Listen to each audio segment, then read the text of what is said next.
And blue team actually getting back into it. Oh, wow. Oh, it was a back and forth as well. What a game. We actually have blue team getting a surge of kills there at the beginning, but then red team crawling back into it. But now it's blue team looking to make a comeback. Oh, and they actually get a kill on the Stern. That's really, really bad, actually. A triple cap with a kill on Stern. Oh, no. Oh, another blue player's moving in, but they've just got to die on node. They've got to hold on. They're holding. True Nordic now arrives, but red team actually get a massive cleanup here. Hang on. This game is not... Oh, wait, no, I think... Oh, they've got to get the kill. Oh, they actually get the decap. 499. This is actually big. Again, this Chronomancer doing some amazing work here. With this 1v1, a fantastic game here. By Terras gets the kill onto the Reaper. But red, of course, they literally have to play perfectly. They cannot concede even a single kill. So... I wasn't expecting Ultra Scuffed, actually. I did not see that one coming, but we actually have that. So this is going to be a very spicy automated tour in that case, guys, because we have Frenchies, we have Team Barcode, we also have Ultra Scuffed, too. What do I have no sound? I don't know. This is a weird day. But anyway, let's get into this game right away. We've got an exciting one on the red team. It's going to be Zealith on the Catalyst. It's the standard Catalyst build here. We have no gain, just pain. Who I believe is Fly on Daredevil. In fact, really mixing things up here. Floody. Is it Tools Hollow? Yes, it is. This is actually a build I was watching a stream, actually. This build looks pretty fun, actually. Really utilizing that new condition cleanse coming out of mechanized deployment to kind of fill in for alchemy. You kind of need that alchemy trait line for that survivability, that sustain. But now with tools, you can spec into static discharge, do a bit more damage, and take a lot of the exceeds here with the photon wall, right? And of course the healing skill with cauterize for massive healing output, and of course the usual colony cleanse here with prismatic converter. Actually, really cool build, really fun. I think a lot of Hollow mains are really going to enjoy that one. Gornet.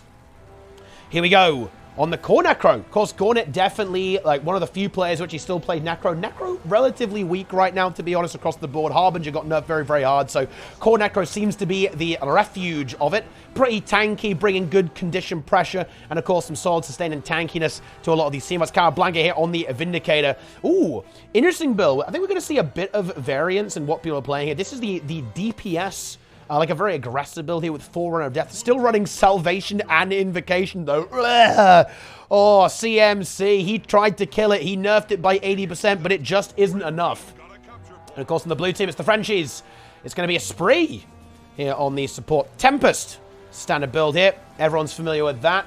It is actually, surprisingly, Boyce, in fact, here. Did not expect to see Boyce playing, but here he is on the Untamed, bringing some massive damage to the table there. Of course, the classic Untamed Beast Mastery and Marksmanship. That Roma roll there. 8k crit onto Nerigonics and obliterates the Catalyst of Zealith. Okay, kill now moving in there, of course, on that secondary Vindicator. Again, running that very durable build. Going with protection. Look at that. Half a second of pro on dodge roll. Wow, what a trait. Welcome to PvP. Welcome to having really overpowered dodge mechanics. That's how hard you have to nerf it, and it's still good. Absolutely sickening. Syndra is still rocking the Spectre. Is it going to be a Comedy Spectre? I believe it is. Here we go, yeah, carrying an amulet with Rune Divinity. And this is the thing about Spectre, guys. Even though you can nerf it very, very hard, it still has that incredible mobility, that huge condition damage burst, the immobilize spam on measured shot. Very hard to deal with. And, of course, still some decent durability and all those Thief goodnesses. Thief shenanigans interrupting revives very nicely with Siphon and so on. All that good stuff is what Spectre can bring to the table. The Gravity Well from Shadowfall, very high value. But, well, while I was commenting this here, the Frenchies are doing very, very well. Frenchies and 55, I guess. The rank 55 Worms doing a great job there. And Riken on the Catalyst matching Zealith on the other side. They're running, of course, the same build. And actually, I guess, Final Shielding pretty nice too, because, of course, a lot of these traits got changed this patch. So now you get an Arcane Shield whenever you use an Elite skill. And, of course, the Elite skill cooldown here is actually rather low on Catalyst. You can now actually get yourself quite a lot of Arcane Shields by doing this for some extra defensive potential when utilizing that elemental celerity. It's not a free stun break anymore. It would give you like a free stun break every 300 seconds, but this certainly probably has a lot more usability comboing it with this very powerful elite skill. Not going to be enough maybe for Riken to survive here, but actually no it is, as Gornet has died. But yeah, this is going to be the end of this game. I think it's time to move on to another one. Oh yeah, let's go. Let's move on and check out some of the other teams. But that's very exciting. A very exciting roster there from our blue team. I am really curious, though. Let's see what... Oh, Barco, they've already won. I was going to check that out, but it's already over. Ah, Team Copium actually in the mix. Team Pixel Frenchies. That could be another very exciting match. We're gonna have... This is a big AT, actually. It's an absolutely colossal automated tournament. Okay, and here on the red team, it's going to be Herotic Hero. Here on the Druid. I think the Druid buffs, I think it's going to be really cool to see what Hero plays. Hero is a very well-known player who loves to play Druid, actually. Absolutely loves Druid. Here with Torben, Brisis, Belzadar, and Alcazaro on Chronomancer. A lot of the Chrono buffs, they were... I think people got excited about them, but it wasn't really enough. You know, like, I think there's probably some rumblings, and I think ArenaNet need to be a little bit careful about overbuffing. I think particularly Virtuoso and Chrono. I think they can end up being very bunkery with, you know, chaining distortion, chaining the blocks, resetting it with the ether, resetting the distortion with Signet of Illusions, right? The Blade Turn Requiem, of course, of Virtuoso. That's a scary omen, I think, but it just doesn't really work. Right now, there isn't that cohesive build that turns this Mesmer build into a full degenerate, really, really unfun thing just yet. Mesmer seems to always have a hard time with this. Like, when Mesmer is really strong, it tends to be, like, mega, mega unfun. I don't know why that is, but that's just the way it is, right? Like, it's had a bad time of it. Like, Mirage, Condi, Chrono, right? These builds have just been so disgusting and so... They've just been deleted from the game because of how, like, unfun they are. Also, big shout out to Zeus for the raid, by the way, bro. Zeus, 1K games of ranked this season. This guy is single-handedly keeping Guild Wars 2 PvP alive. And honestly, I like that. I love to see that. But there it is. And yeah, but I think Chrono's a lot better. Particularly, I think Chrono in particular has been helped out a lot by having that distortion. Having that defensive cooldown really gives you so much more sticking power. Of course, you can reset it with that Signet of Illusions, even double use it with Continuum Split, of course. But I don't think it's really quite enough.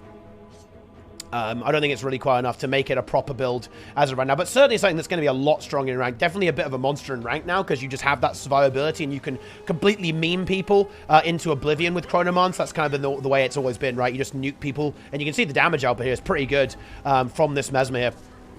Utilizing the Greatsword for some big DPS. Fairly competitive matchup here, actually. Into Job, Melly, other hero, right? Bronchi and Held Desire here. Avatar, of course, the champion StarCraft 2 player in the Guild Wars 2 community here. Breaking out the Untamed once again. Here we go. Same build as Boyce as we can see here.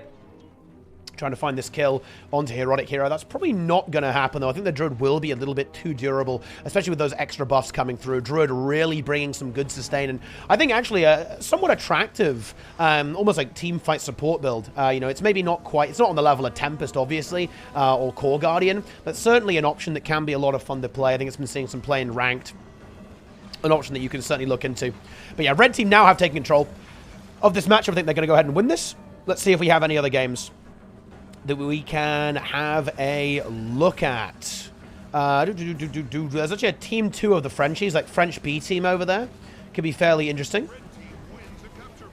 But yeah, I think we might want to go ahead and have a look at this match here, because this one might not be like a high-level game, but it is a competitive game, and that's what I think can be really, really enjoyable. So let's see what's happening here in the first round. On the red team, we have Oskov, Salad, Bean, okay, Innocent Bunny Girl, and Unsummon ArenaNet Solar. What a name. They're on the Chronomancer. On the blue team, we have Jimmy Babyface, Red Devil, True Nordic, Colin Dowie, and Emeriz here. Let's see. Now, blue team did actually manage to just lose Tranquility, which is not ideal. However, they have now managed to recap. They're looking for a kill. They actually get that Revenant down. This is actually, I kind of like blue team's position here. They're going to find themselves the double cap. As long as this Ranger can actually hold it. I don't want to see that. I do not want to see the cap here. I did not want to see that. Oh no, the drone's just going to get one shot. Oh, that is so bad. A very nice kill by Terrahuz here, though, actually. Immediately destroys that Druid with the Chronomancer. That's a very big 1v1. Blue team actually managed to somehow lose this fight. They got themselves a kill, but red team actually turn it around. The Tempest support obviously putting in the work. Oh, I was liking that position for blue. They had the Siders and they had a kill on map, but they unfortunately get completely destroyed. And I think red team now definitely taking the lead here. Now, oh, hang on a minute. Oh, no. Oh, no. Oh, my God. No. Oh, no. The Chronomancer actually is not going to be able to finish this kill. The Ranger downstate actually pressuring the Chrono so much they couldn't finish the job. The bleeds might even kill them. What, 700 health left over? They're so low. Did you see that? That's a little bit unfortunate. Let me move the minimap, by the way, guys. Sorry about that. I had that there because I had it for the motor overlay, but now I've moved it back. Sorry about that, lads. But here we go. Terrahuz now going to re-push that 1v1. Was able to win it last time. So that's the good news. Let's see if they can go ahead and pull that off again. That may not be the case, though. Actually, yeah, it is not the case. The Chronomancer having a lot of trouble. Oh, flibs the gravel. No, just land it, actually. I thought it was a flib, but it's not a flib. It's a counter. And look at the burst. The burst is absolutely massive onto the Druid. The Druid's going to go down set again. But I think I want to see a kill here. Like, we need to see a stomp. I'm not going to lie, because this... One of the reasons why this went so poorly is because this Chronomancer ended up basically dying to downstate Druid. Bean maybe moving in to help out there. Bean getting chased down very hard. Jimmy Babyface and True Nordic looking for that kill. Chronomancer, kind of like... making the same error. What is going on here? Like, not able to get the kill. And the Druid actually gets revived by the Tempest, I believe, or the Guardian, rather, moving in. Blue team holding well, that they actually have the top buffs. They actually are ahead on caps. They got a 2-cap to nothing right now. They find the kill on the Chronomancer. Is this revival? Bean going to go for that revival. Might be able to get it. The hand res is good, but is it enough? No, it's not. Blue team managed to collapse onto it. The cleave is absolutely massive, though. Blue team need to finish this kill. Bean in trouble. As well, Bean dies. That might be the end, actually. Yeah, that's an immobilize. Very nice immobilize. Bean in trouble. There's the downstate. Terrahuz and Oskov Elementus in the downstate. Blue team now grabbing the quadruple cap thanks to the middle node being gained in their favor. There's the triple cap, and blue team are going to get this. Ranger downstate actually carrying this fight. And that, I think a lot of that is because of all this. It's a condition damage build. So in downstate, like the throw dirt, dealing very heavy DPS and... Throw dirt combined with hidden barbs, just a little bit too much to handle there, apparently. And the Druid, despite nearly getting one shot, is going to be able to get away with this. Does leave the Chronomancer.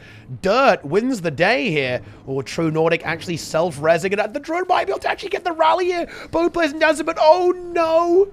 The Willbender gets rallied, and blue team, ooh, they've got to hold on to middle, though, actually. Their Mirage won't be able to hold for much longer. Will go down, say, support Guardian arrives. Is this a Dion node? I don't think Dion node is good enough here, actually. Oh, now it is with a third player, though. Ooh, I think that revival is a bit ambitious, particularly with the Tornado. Let's see if they can get that. They're going to try and go for it. They've got to hold though. They don't want to give that up. Blue team, actually, if they lose middle, they don't actually have anything on the board. They've got to hold on to this. Bear in mind, the Chronomancer's doing some great 1v1s over here. Are they going to lose middle? Druid still holding firm there, but there's actually only 2 ticks, I believe, left on that node. Druid now goes down, say. They did get that revival on the Mirage, which is very, very nice. But is it going to be enough? No. Ooh, decap. Oh, another blue player's moving in, but they've just got to die on node. They've got to hold on. They're holding. True Nordic now arrives, but red team actually get a massive cleanup here. Hang on. This game is not... Oh, wait, no, I think... Oh, they've got to get the kill. Oh, they actually get the decap. 499. This is actually big. Again, this Chronomancer doing some amazing work here. With this 1v1, a fantastic game here. By Terrahuz gets the kill onto the Reaper. But red, of course, they literally have to play perfectly. They cannot concede even a single kill. Terrahuz gets that node. That's lovely. We love to see that. Oh, it's going to be hard for red to contest everything. There's a lot of objectives to deal with right now. I like the catalyst being... No. What? No. What? Red! What are they doing? What? The Catalyst has to make it. Can he make it? Blue team grabbed a capture point. They got bottom buff with the cat. Oh, what a throw. Yeah, red wins there. Like, the Catalyst went to mid buff. If the Catalyst had gone here, they would have been able to hold until the bottom buff came through. The Catalyst could bunker that down as well with the Earth Shield. After that. Oh no, what a that's so tragic. That's nightmare fuel. That's such a nightmare fuel there. I don't know what that rotation was. They were very worried about bottom buff maybe, but they forgot about the fact that they're 1 point away from losing.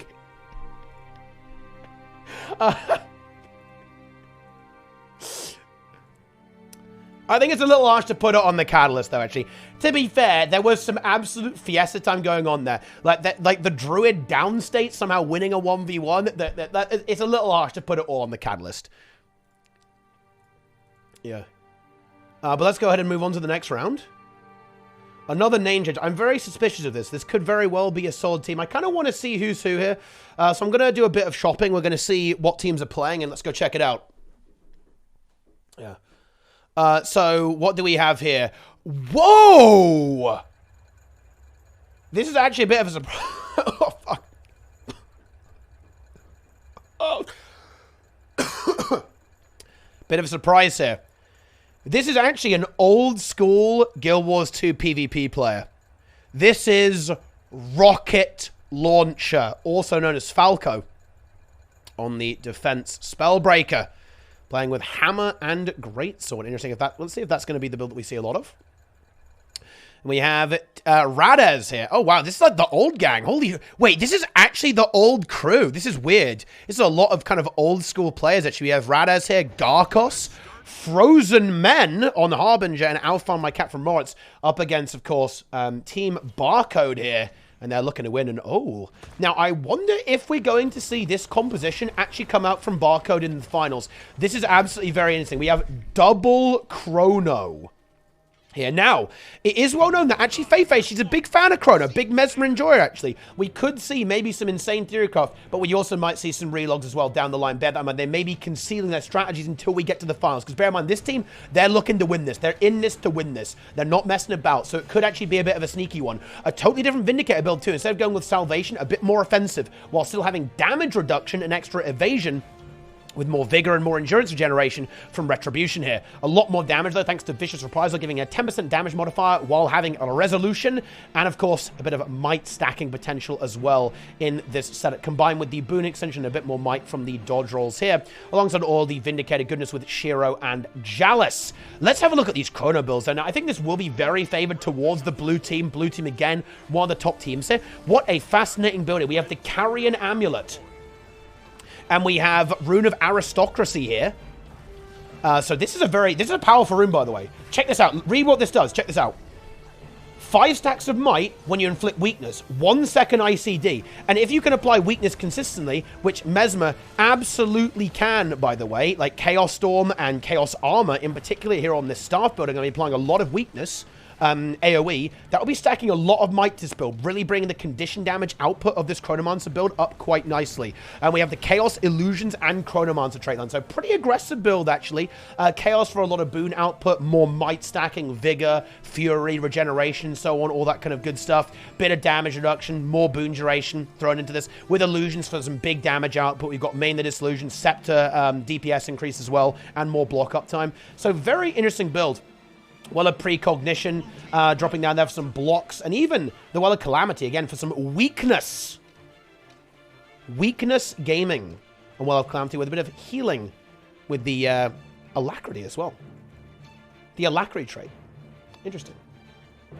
Very, very interesting. And of course, Alacrity in PvP is actually really strong. It really is strong. Because, of course, getting your abilities back and managing cooldowns is very, very important. And we see that here with this Chronomancer build, right? Like, 5 seconds of Alacrity in PvP is a big deal. And bear in mind, there are actually 3 of these wells, even a 4th if you consider the Gravity well. So there's actually a lot of cooldown management baked into this. Of course, then you combine that with the Shatters, with Flow of Time, and all of a sudden, this build is going to be getting its cooldowns back very quickly. It's going to be blocking a lot. It's going to be distorting a lot. It's going to be Gravwelling a lot. It's going to be spamming weakness a lot, right? So a pretty interesting build. I'm very curious to see if this actually sees play at the very, very high level. And I'm going to be fascinated to see how it actually stacks up into high-level builds. Perhaps I was too harsh on Chronomancer. I am not a believer. I'm not a believer in Chrono right now, to be honest. But let's see if Team Barco can prove me wrong later on. I'd love to see some new spicy builds coming up there. And I've got to say, I have got to give credit. I'm going to say it's early on this tournament, guys. I've got to say this right now. CMC, he has absolutely shaken up the meta, right? You can say that, oh yeah, some of the changes were scuffed, or like, oh yeah, you know, these builds are scuffed as hell, and oh, why didn't you buff my build? Oh yeah, Vindicator exists, absolutely. But we are seeing some wild stuff, actually, in this monthly automated tournament. We're seeing some big shakeups, a few things getting swapped around here, and honestly, I love to see that. It's fantastic stuff. Big meta changes. But anyway, let's get the hell out of this game and check out some of the other teams. Let's have a look at Team Copium. Here we go. Why is Rune Divinity so popular? It's just value. Runes in PvP tend to be like stat sticks, and Divinity is just very, very high efficiency because it just gives you everything, right? It gives you all stats and, more importantly, 10% maximum HP, and that durability, that tankiness is just fantastic on a lot of builds, particularly if you're a build that wants to be quite aggressive and run Berserker, right? If you run a Berserker amulet, you kind of want some vitality, and Rune Divinity is a really good way to do that. So here we see on this Daredevil, right? We see that they're going full Berserker, so they're getting very high power, precision, ferocity, but then they go, well, I still need a bit of health, right? So we take Ruined Divinity and this trait here, which gives us more vitality based on our power in Daredevil, and that gives us a very respectable 15,000 hit points. Combined with some damage reduction from being Daredevil, and you unhitted combatant and so on, you end up with a surprisingly durable build on Thief, particularly when you throw in Shadow Arts too as well, of course, right? Wow, we're seeing some real variance though. I'm actually really surprised we aren't seeing Deadeye, but that's probably because we haven't found Azadome just yet. But Team Copium, definitely another contender for one of the strongest teams here. We actually have Chunsu here on Support Guardian. We have Sakiki here on Vindicator, Looney on the on a Harbinger. We have Jelsine on a Vindicator, and we have Nodamel here. Carry Me to Gizmo Synod on Daredevil. The return of Daredevil is back in this. Let's see what these Vindicator builds actually are, though. Here it's going to be this Retribution and Salvation instead of Invocation and Retribution, Invocation and Salvation, as we've seen previously. So a lot of different variants of all of these builds that are popping up. This one is with Alliance stance, so potentially a bit more of like a duelist build, not kind of like a semi-bunker in a way, right? And that is something that we've seen Sakiki play before, so that does make a little bit of sense here. Or this is actually not Sakiki, this is Jelsine, in fact. Are we seeing the same build over here? Yes, we are. Well, we're going to see a real clash of styles then, actually, because this is indeed the same build, or a little bit different, as we have Invocation here as well, so a little bit more... A little bit of a different variant of Vindicator. Which will be the most degenerate version? Who knows? Let's find out when we get there. But the good news is that the mass dodging has been tuned down a little bit, though. Let's see if we see any fishing rod game. But yeah, this game is essentially over. I didn't even talk about the red team's comp, guys, because oh my god, what is this? Support warrior here from Lisa. Triple Vindicator. To us, I don't actually think this is good. You might go, oh wow, this is so horrible. Look at all these Vindicators. I'm not sure if this is very good. In fact, I don't think it's good. They just got no damage here. Of course, they got the big, the Dark Worm, Ultimate Dark Worm Azers, but it's just not enough. We see Goku here as well on a defense spellbreaker, I think. It is, in fact, a defense spellbreaker. Stalwart Strength there. And we also have Merciless Hammer and Cold the Weak, and with that Hammer Greatsword set up here for that kind of duelist role. This is one of the new builds that you've seen been popping up about now, using that Adrenal Health Sustain. But you're a bit of a noodle, to be honest, if you go with this. Not sure if it's quite what we need to see. We'll see if it actually does see some more play later on down the line. But yeah. I don't think this is super good, to be perfectly honest with you. But Vindicator does indeed seem to be hanging on, clinging on within the meta. It really is a bit of a cockroach build. What a meme. A lot of exciting teams, though. Very exciting teams. Let's see. What else have we got here? What have we got here? We have Nezio, Sakaya, Light Skin God, Benzo. Benzo on his second account. I wonder what happened to his original account. And Guest over here as well. Tools, Explosives, and Hollowsmith. What are these names? Interesting stuff. We have the Tempest from Sakaya. We have Nezio on the core Necromancer. We have a Daredevil on the blue team. We have a Benzo and Guest on Vindicator with the Invocation and Salvation setup here. Yeah, we have a lot of crazy builds right now. We've got Catalyst, Mirage, Daredevil, another Catalyst, Ambra here, and Nico Neil will be playing Dagger Dagger. Yeah, this guy loves the Dagger Dagger Catalyst. I know what he does. He loves it. It's a cool build too. CMC would approve. Just like that. Acops. Wow. Dude, this is actually so fascinating. I think people are a bit excited about PvP. Maybe it's the season and people are just, staying indoors and playing video games now that it's getting a bit colder. I'm seeing so many people that I haven't seen for a while, actually, play PvP. It's absolutely fascinating. We're seeing some players come back to the game and actually play in the monthly. That's super cool to see, actually. But anyway, it's only a 5-round AT, so not the biggest AT in the universe. Let's see if we can find another really exciting game. This does appear to be fairly one-sided in the direction of our blue team here. Let's see if we can find some other matches that can be really exciting, potentially. Let's go and... honestly, these are a bit stompy, aren't they, really? How about this one? How about that one? Here we go. Could there be a comeback here? What are these names? This guy is actually... How are you even allowed this, by the way? He's actually named himself the USSR. Yeah. Well, that is pretty funny. It might not even be intentional. Maybe he just thinks it's cool. I don't know. What do we think? Well, there it is. Okay. Interesting. Interesting. I see. I see. Yeah. We found him. The USSR has arrived. Incredible. Red team wins a capture point. Incredible. Yeah, red team's going to win this game, man. Yes.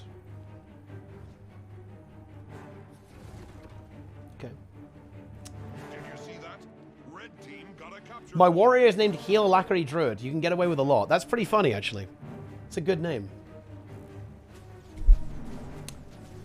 Congratulations, red team, for winning this round of Swiss. Who do you think is going to win, chat? Who you guys feeling is going to win? That Frenchies team is big. I'm not going to lie, guys. That's a very powerful French team. I think going into that next round, if we maybe see Frenchies versus Copium, I think that is a very powerful roster. Or Frenchies into Barcode, or Barcode into Copium. Those are the games to watch for sure. Now, yeah, I mean, any team with Boyce on it is pretty monstrous. Let's not piss about it. That is always going to be scary for sure. How about this game? Ah, relatively close. Oh, it's going to be hard to come back, though. No, blue team can't afford to lose this player. When they do lose one, is it revivable, maybe? Do they have... Oh, they have a Firebrand. Ooh. Support Firebrand. A lot of shouts here. No Signet. They need to hold that res. Oh, they get the rally. Can they maybe turn it and get rid of that thief? Megatron about to go down. Is downstate. Do they have the cleave? Use the heal skill aggressively. I like that. Is it enough? They actually do get the kill. Blue has nodes. Warrior triple capping. Hang on. Blue's back in business here. Untamed very low. 1,000 health. And that's it. The Harbinger finds the kill. I don't think that Warrior can get that res. That's not going to happen, is it? That is not going to happen. Praline Guardian. Good name. Very low, though. Gets the mace block. Oh, might rally, though, with this kill. I think they will. They've got to get that kill, though. Kill, kill, kill, kill, kill, kill, kill. They don't get the rally, though. They do get it. So they kind of trade 1 for 1. That's probably acceptable for blue. But now, do we see more, though? Bladesworn tries to get the heal off here a little bit. Of course, we haven't seen many Bladesworns. Oh, but the Bladesworn's still pumping, actually. Gets the kill. Jack Daniels' apple just kind of sits there and takes it. And now blue with the counter. So the counter feed has happened. But the Warrior lands a massive hammer blow and takes out this Virtuoso. Thief gets the decap here over there. Megatron in position. Guardian moving in. What the hell is this build? It's some kind of burn guard build. The Thief leaving. I'm not sure if I like that. I don't think red could afford to concede these nodes. I actually want to see blue ignore mid. Blue is feeding deep, deep, deep into middle right now. I want to see them actually just move over here and hold on. Yeah, oh no, they're inting. This is really, really bad, actually. They'll get this cap. Oh, I like this, though. The Warrior makes the right player, I think. Is going to hold into this Weaver. Just needs to not die, pretty much. As long as they don't feed, we're in business. Yeah, and I think blue teams, they've actually identified this correctly. They've identified their win condition. All blue team needs to do is not die right now. They're about to get into the lead. The guard needs to hold, and the support. Wait, no, it's the Willbender. Actually, the Willbender needs to get over and assist this player and holding on. They've got the Necromancer and the Warrior in position. I think blue team actually have this. Red team going for the cap. Bladesworn will be able to rotate fairly shortly, but I think blue team could just barely hold. Oh my god, and the burn guard actually gets the miracle 1v2. 7.5k burns. That's ridiculous. Burn guard is broken OP. Thief and Untamed lose 1v2 into this core Guardian. That is fantastic stuff there. That's incredible gameplay. And actually, this fight over here does not really work out well for red either. Losing their player, their Weaver goes downstate. Red team holding on very nicely. Blue team, rather, in fact. And now they're even going to get the middle node over here. Dominico there, Willbender, juices himself up there on the middle node. Or Regta gets into the mix. That's, I don't know, like... it's Mada's cousin, except named Reg instead of Ma, I guess. There it is. That's the end of that. Blue team wins. GG. Blue team with the insane recovery. What a comeback. Insane. Can I show the Firebrand's traits? I can. I would not recommend running this. This build is extremely questionable. Yeah.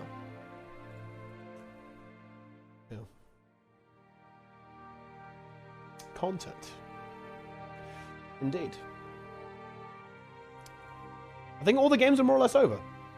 Is there still one really slow game? This one? This one? This one? Huh. Which one's still going? How fascinating. Oh, Lisa versus Copium? Oh, God. Oh, yeah, this game is... Oh, man.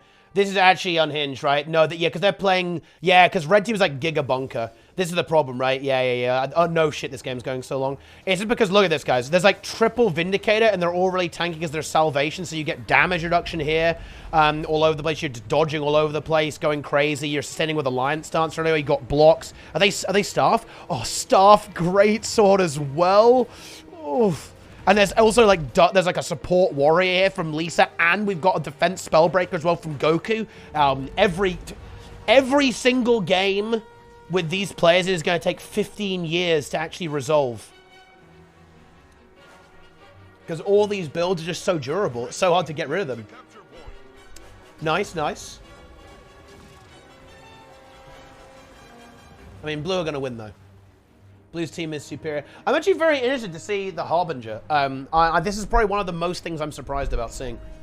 Daredevil, I'm not surprised, because, you know, Spectre got nerfed and Daredevil is still pretty good. It's, you know, it only really went away because of Spectre, right? And a few changes in the meta as well, of course. But, you know, where's the Deadeyes? Where are all the Deadeyes, guys? Nobody plays Deadeye. I guess there's a lot of projectile destruction, which probably is a bit of an issue. Like Tempest, right, can shut it down. Catalyst can shut it down pretty well too. Because again, that Deadeye, it's very projectile reliant, and Catalyst is magnetic aura for days, right? Tempest has magnetic aura, has swirling winds, all that kind of good stuff. So it's a little bit difficult to get value out of a very projectile-oriented specialization in the current metagame. And of course, you also have projectile destruction here on the Vindicators too.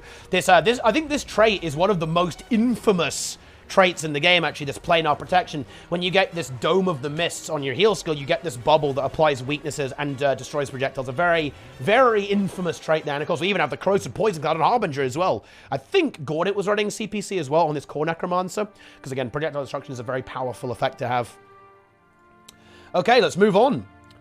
Let's see. Are we going to see Frenchies into Barcode? We are. That's definitely the game to watch. Because again, in my opinion, the teams that I'm seeing that are performing really well, it's going to be Ultra Scuffed, Barcode, Frenchies, and Team Copium. Those are the rosters to watch out for. Yes. Weakness is meta this patch. I mean, weakness is very good. It's kind of an overpowered condition, to be honest. It's a bit busted. Have you checked the Divinity team? No, I mean, who is it? Zoan, who is it? Let's take a look.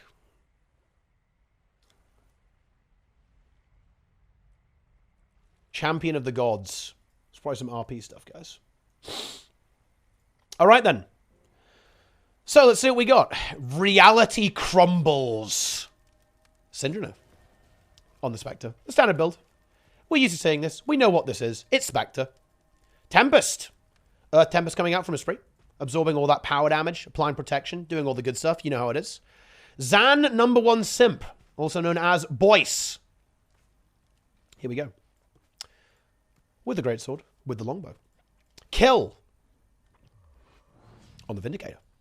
Salvation. Invocation. Good sustain here from Rapid Flow. Song of the Mists. Also doing some good stuff. What does it actually do on Alliance Stance? I think it's endurance, doesn't it? Dude, look how pathetic this is. Base endurance gain 3. You gain 3 endurance from Song of the Mist. Like that is how you know that Vindicator is inherently broken. When you have to make a trait, give a Grandmaster trait, give you 4 endurance. Well, I guess you could technically get 8.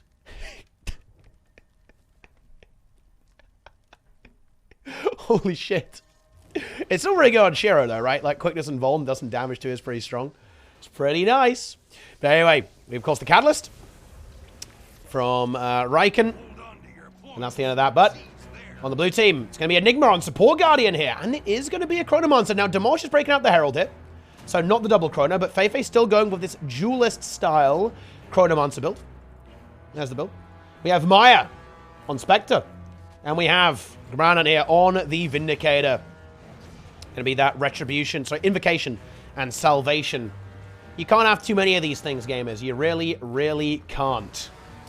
Let's see here. So far, we actually see blue team actually playing fairly defensively, just collapsing back onto their own node. Red team gathering wants to push. In general, I tend to prefer the openers from teams that push. I think we are going to see that favorability borne out here. It just seems it seems to work out a lot better to immediately contest all of your opponent's nodes. Right, it just gives you that tempo in these matches, and that's exactly what we kind of see here almost immediately. The Herald is getting bullied hard, and that's exactly what I'm expecting here. Herald, it does still have very, very nice damage output, but oh boy, you are in for a bit of a rough ride. You're going to get hunted down by the Spectre, by the Untamed the entire time, and of course playing into Catalyst and Tempest can be quite frustrating with all the shocking aura and so on, but Demolish holds on and tries to make it work. Now the question is, what is the play going to be made? I like this rotation from Feifei, pushing Feifei into this middle node here to try and be a little bit annoying, try and stall some players over here and hold this 1v2. That is what we want to see there, but unfortunately there just hasn't been kill potential here because the support guard was kind of in there, not really adding too much DPS to the table there.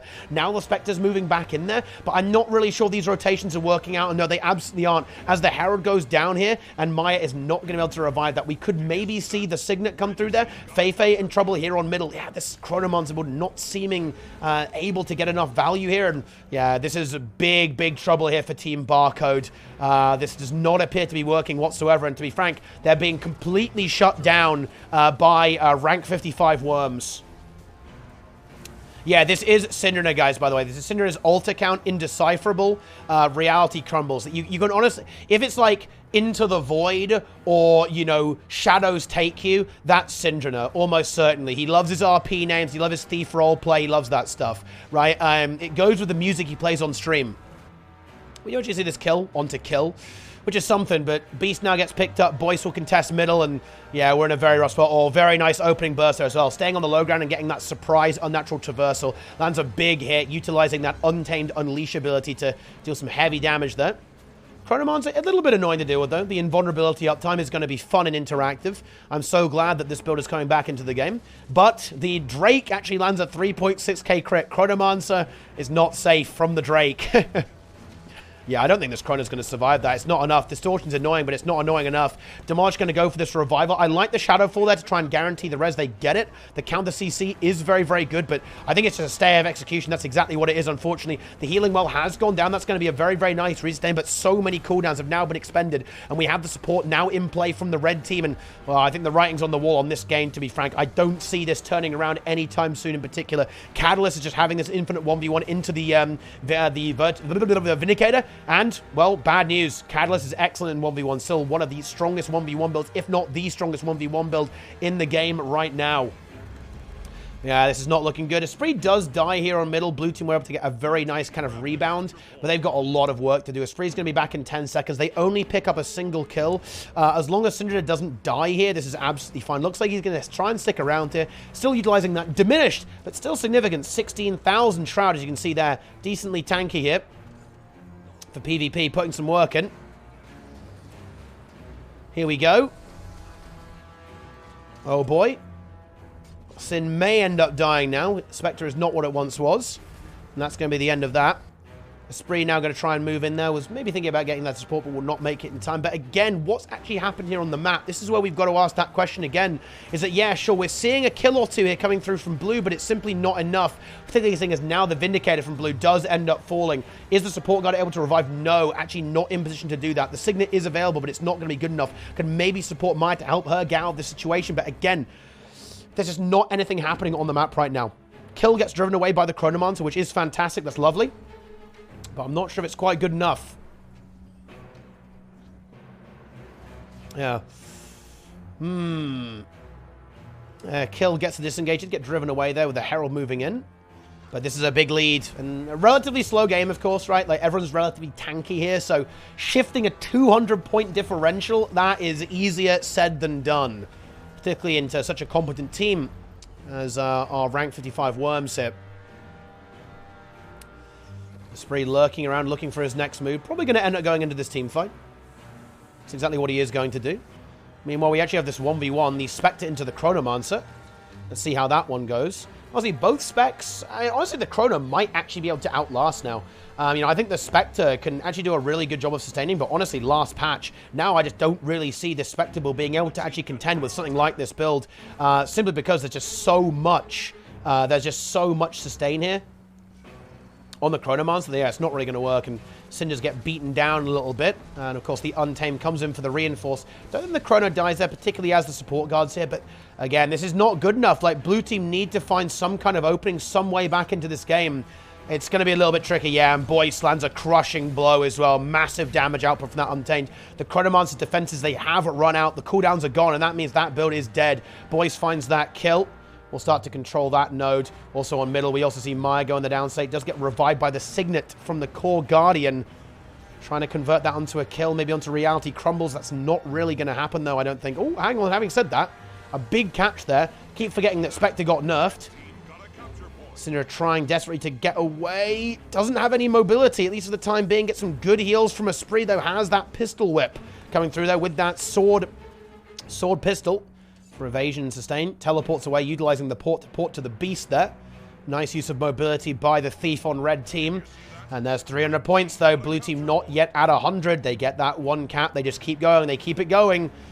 And they're going to ascend in points even further. I believe this game is over. Let's see if we have anything else that's going on. Oh, what is this? What do we have over here? Team Divinity. Ah, this is a bit of a beast mode team, actually. Take a look at this. This is almost like the return of the serial killers, almost, actually. This is Zintrex on the defense row with a banner, breaking out the banner of defense there for barrier, aegis, and regeneration. Look at that. Interesting stuff there, I believe, with the hammer. Yeah, the hammer and the greatsword is the evolution of the build that we've seen right now. Berserker. Now, this, I believe, is Pain, I think. Because I saw this player streaming, and it was a thief playing SD with the Pirate Gizmo. So I believe this is actually Pain, but with a renamed account, if I am not mistaken. But we also have Stern here, kind of a classic support Tempest, back in business. This time with the fire, though, not the earth we've seen previously. And we have Xeon and Rip. Let's see what we have here. I will actually just go ahead and say Berserker as well, because if he's renamed, that's simple as that. That's a rename. Berserker it is, you know what I'm saying? But anyway, Chaos Illusions and Chronomancer. Kind of a similar setup to what we've been seeing Feifei play. Very, very similar indeed to that approach. Then we also have Rip. Is he playing the same thing? Ah, this is a power build. Yeah, this is actually going to be power Chronomancer. Little Berserker Amulet, Rune of the Eagle. And yeah, I think that, yeah, there's not enough damage on red, is there? That's the problem here. There isn't. Because we have this double Vindicator, and even though it is Berserker Amulet, this build is not... You can see, look at the trait lines, right? We've got Retribution and Salvation. We don't have Outbeard. This is not a Herald. This is not a very aggressive build. It's with Staff and Greatsword, not a Sword. Let's see. Yeah, it's double Staff, right? We don't have that Sword for the aggression. We don't have that here. And Harbinger, I guess it has damage, but honestly, it's always been a bit of a slow damage dealer. Whereas this approach here from Blue Team, they've got a lot of DPS here, actually. Take a look at this. We have a lot of damage out, but even the Warrior can actually pump a fair bit in these fights. Warrior's also always been a relatively hard-hitting spec. Of course, we have defense, so that obviously isn't as much damage as the strength variant. But when we've got this Chronomancer build, we have a Tempest, which actually can contribute a decent bit of damage. We have a Daredevil here as well for some spikes and so on. Power Chronomancer, this also fairly aggressive Chronomancer build that does decent DPS. That is certainly seeming to be able to punch through the red team's defenses fairly effectively here. And there isn't enough damage to actually contest this. I imagine Rip is very effective because there's honestly not really anything to contest Rip. That's the problem. You have the Daredevil, I suppose, that can be a little bit of harassment towards this Chronomancer, but with the new defensive capabilities, it just seems that perhaps the Chronomancer is able to actually hold on long enough, particularly with the support of the team there. Very, very interesting, actually, from Team Divinity. Yeah, we can look at that. Look at that Chrono damage, right? Trinsu just barely able to get over onto the... renewed focus to hold on, but it's not going to last long. Rip on the Warpath. Should be able to find that kill, I think. Here we go. Rip about to blast. Chronomancer is back, guys. The return. The revengeance is here. Did you see that? Red team got Okay. capture point. So red team do actually get a double cap now. Get a few kills here and there, but and this is the thing about Daredevil, right? Daredevil, very, very good at being annoying here and interfering. We also now see Xeon back in the mix, so I think what we'll see is Berserker just go ahead and get this decap, and then probably leave, and rotate elsewhere. I don't think it's going to be worth time wasting time to get this kill, so I think we see Berserker leave, because this is going to be way too tanky, to be honest, to deal with. You can see Sakiki kiting very well here, being very annoying to deal with here for the Thief. Looks like Berserker wants to force the entire node. I think that makes sense, actually, seeing as it will be a stale node. So here we go. We're going to see this get forced fairly shortly, I believe. Don't think Sakiki can hold on. Well, we'll die if they try to hold on, of course. But yes, guys, Berserker is Pain, renamed Pain. There we go. Yeah, Berserker does end up leaving as Chunsu arrives to resustain, but this ends up being really good. This is a big rotation for blue, right? Because the support won't be able to help really kill Xeon. This doesn't really work super well at all, actually, for the red team. As a support guard, just doesn't really do anything with that rotation. But red, they're making a few things happen. They're making a few things happen here. Trying to get rid of Zintrex here. Zintrex in trouble. Doesn't have many cooldowns left over by the looks of that, and does go down. So Rip in the mix. Could he manage some kind of gravity well crazy Chronomancer revive? Wants to go for a kill. If that Phantasm had landed, that could have been a kill. It does not, though. The heal is very big. Zintrex does get cleaned up. I don't think that's Sable anymore. No, it is not. Rip holds on, though. Can they now get a kill here? Ooh, Rip is getting bullied a little bit. Does have that shield Phantasm block. We'll get another one, and then can reload it. Has Continuum Shift soon. That would be fantastic if he could somehow find a way to get that. Does get the heal glove. Doesn't get another block, though. This is not PvE. You don't get it refreshed immediately. It's only a 50% cooldown reduction. Rip falls. Nah, blue are fine here. Like, they're having a few difficulties, and red are making some good moves and getting some kills, but there's only 5 minutes left. That doesn't feel like enough for red team to even win. They need to get themselves at least a double cap and hold that very consistently, and that's going to be extraordinarily difficult. It's always really, really hard to hold nodes like this when you have Daredevil in the game, because Daredevil is just so mobile, right? It's so fast that it's almost impossible to consistently hold nodes in matches against it, particularly when you have specializations that are relatively durable and quite hard to kill quickly. That's the Vindicator being thrown in there, the Defense Spellbreaker, and so on. So I think blue are very much in an incredibly commanding position here. And Team Copium, yeah, I was not aware of this team. Actually, Team Divinity, Champions of the Gods, full RP names. Completely making that happen there. Very well played by them, actually. Fantastic stuff. They completely make it work. Nice. There it is. There's the Thief dying. That's probably going to be the final kill of the game, or final relevant kill of the game. Anyway, that is going to signify the end, I believe. As now there's not really going to be enough map pressure for red to make any kind of comeback. This node will end up being yielded to. Sakiki will try and hold on here, but Berserker and Zintrex should have enough damage to break through.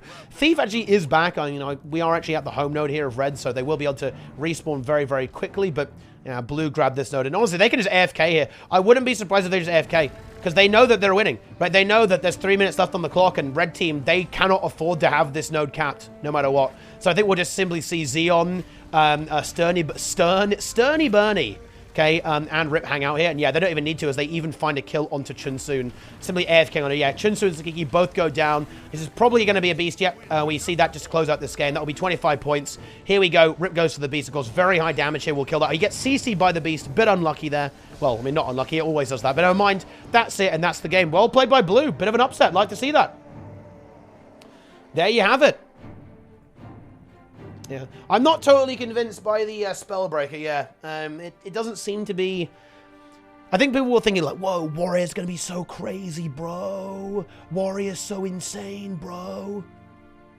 Yeah, not sure about that one. Well, I mean, I'm not sure what to think anymore. Ultra Scuffed is another potential big player here, but I'm not going to lie. Rank 55 Worms... They are very, very powerful, guys. They are very, very powerful. They seem to be unstoppable so far. I'm looking at all these teams, and I'm just going to keep it real with you, as I'm going to be honest. I actually don't see any of the... I haven't seen a team that can contest the French 55 Worms so far. Barcode, unfortunately, couldn't do it. Team Copium definitely can't do it. I don't think Team Divinity... I think Team Divinity is going to really struggle, to be honest. Into that.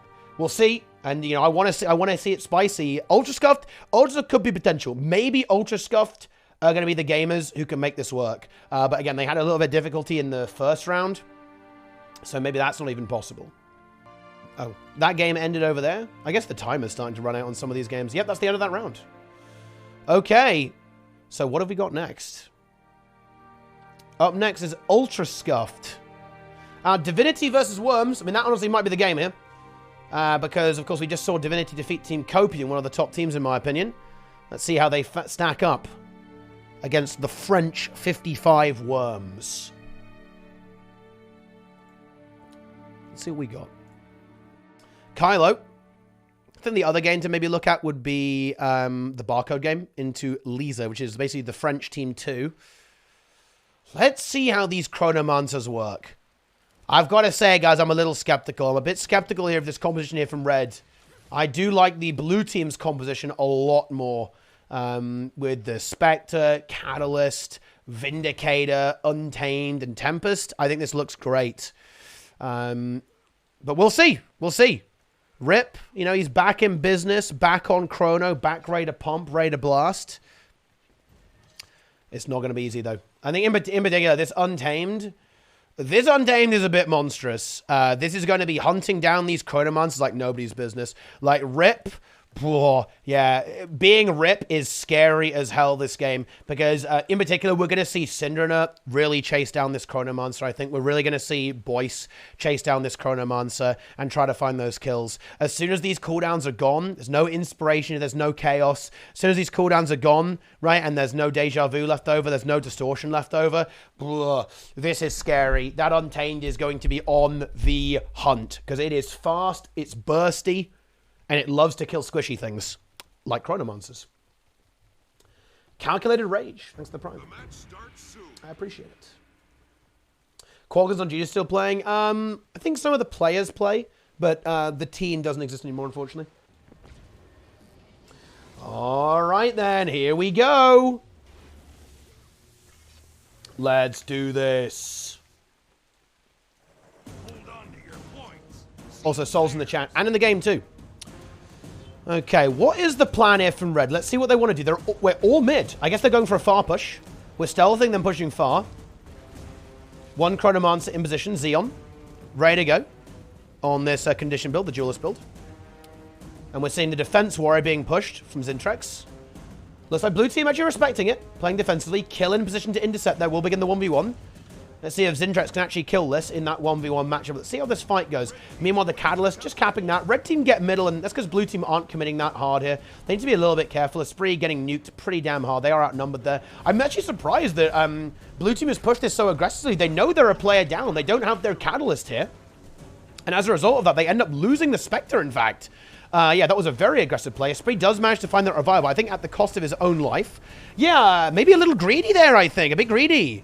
The revive does come through, though. Gets the self-res with the fire glyph, which is good. Can they stabilize, though? It's going to be difficult. It's not going to be easy. Does have this invuln. Has a heal skill up in a few seconds. Okay. Yeah, that self-revive there, by the way, guys, was Renewal of Fire. If you go, if you revive someone, or rather, if you use Renewal of Fire, if you go down state, you get self-res. That's the why that happened. But unfortunately, yeah, blue not able to restabilize. The Spree does end up falling. They were able to grab this node over here as well. Kill grabs this, and of course, the Catalyst did push towards the windmill to get that node. They lose middle here, so now we just need to see the blue team disengage and not feed. Very cheeky revive there by Sin. That's not going to happen. Red team responds to that quite nicely. They're going to be a player down for a while, but Esprit will be back soon, and the Vindicator is here. That might be difficult for Red team to actually break through.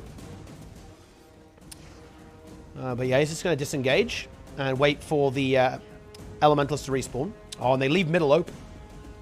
Means that the Thief can get in there and engage in some shenanigans. The Red Team Thief is Berserker, also known as Pain. Or rather, you may know Berserker by the previous name of Berserker, Pain. Okay. Blue team grabs that node. It's actually a very intense game, very competitive match so far. Looks like blue really want to split 3, right? And I think that composition makes sense for that, like having both the Vindicator and the Catalyst. Makes a lot of sense. And just pick off a few kills here and there. Pain gets picked off there by Syndra. Zintrex now moves in. We'll begin this 1v1. This might be a little bit difficult for the Spectre again. The Spectre just not really having a lot of sustain here. Can't really stand on node against that Warrior. It's going to be too much AoE, too much CC for the Spectre to really contend with. Of course, does have a little bit of stability here with Well of Bounty. Oh, yeah, that Rampage, a little bit spooky. You can see that Warrior. Look at this chain. Look at this CC from Zintrax. It's not over yet. He's still letting that CC. It was like 10 seconds of pure CC there coming out from the Warrior. We'd love to see that. Of course, you can't stun break while you're in Shroud. You can't use your utility skills, so no Shadow Step, even if it was available. Okay. And blue team grab that middle node. Now they find this windmill as well. Raikkonen in position. Zan moving in, but the Daredevil actually ports away with the Shadow Portal back towards middle. Looks like they're just not really committing to this third node now. They just want to let the Vindicator be annoying, I think. And just continuously contest. We'll be fighting on Warrior's node here, so has to watch out for that, of course. We'll be looking to try and find this decap, if at all possible. Zan moving in. It is indeed Boyce, but the name is Zan #1 Simp. Because I want to read the names, right? I want to read the names of the characters, because it's kind of easier to do that. But I failed. Reality crumbles. Cindernet is dead. You can really see that Spectre is a lot less durable, right? I mean, the Shroud got halved, essentially, so way less durable.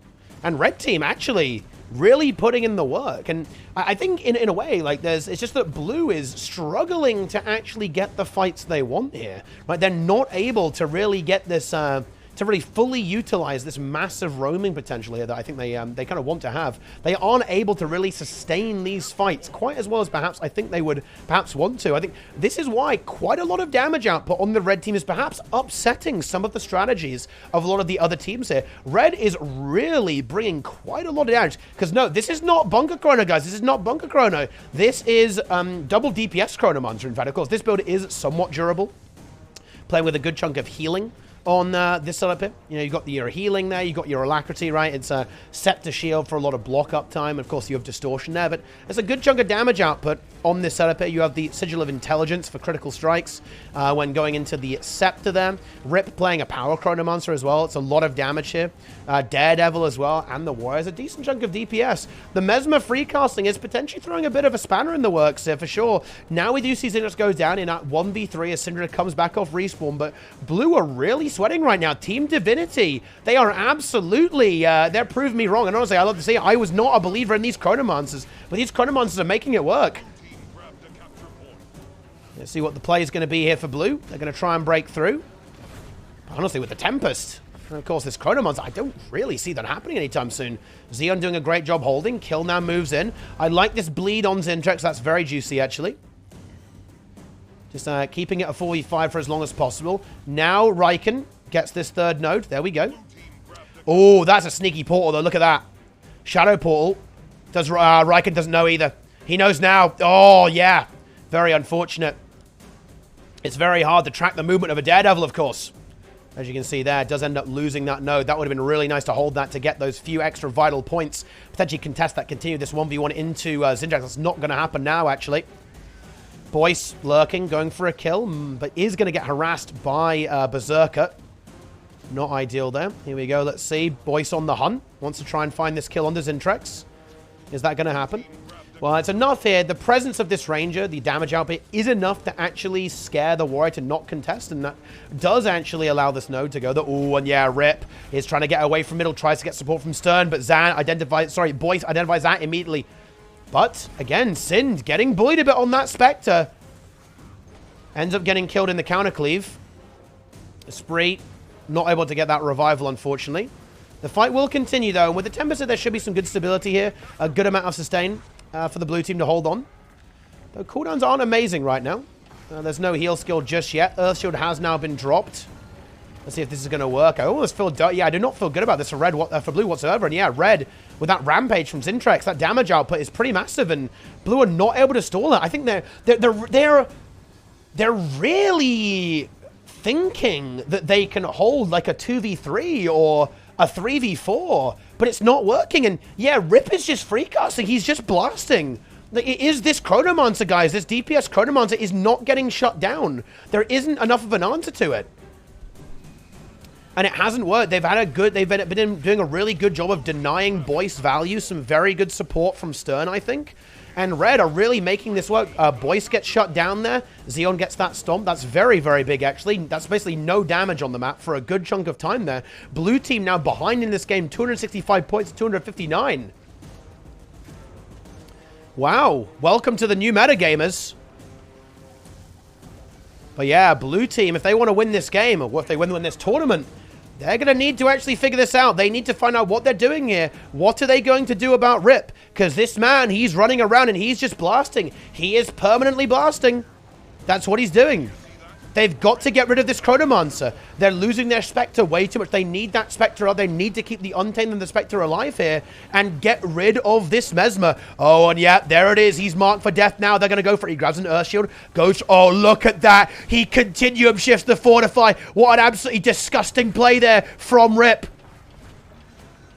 Very good use of his Mesmer mechanics there to get some extra invulnerability on that Chronomancer, synergizing even better with the Tempest. And they actually, that was a very fucking clean disengage, actually. Wow. That was very well played here by our red team. Very smart. I love that they didn't commit that. Committing there is how you lose. That's how you lose.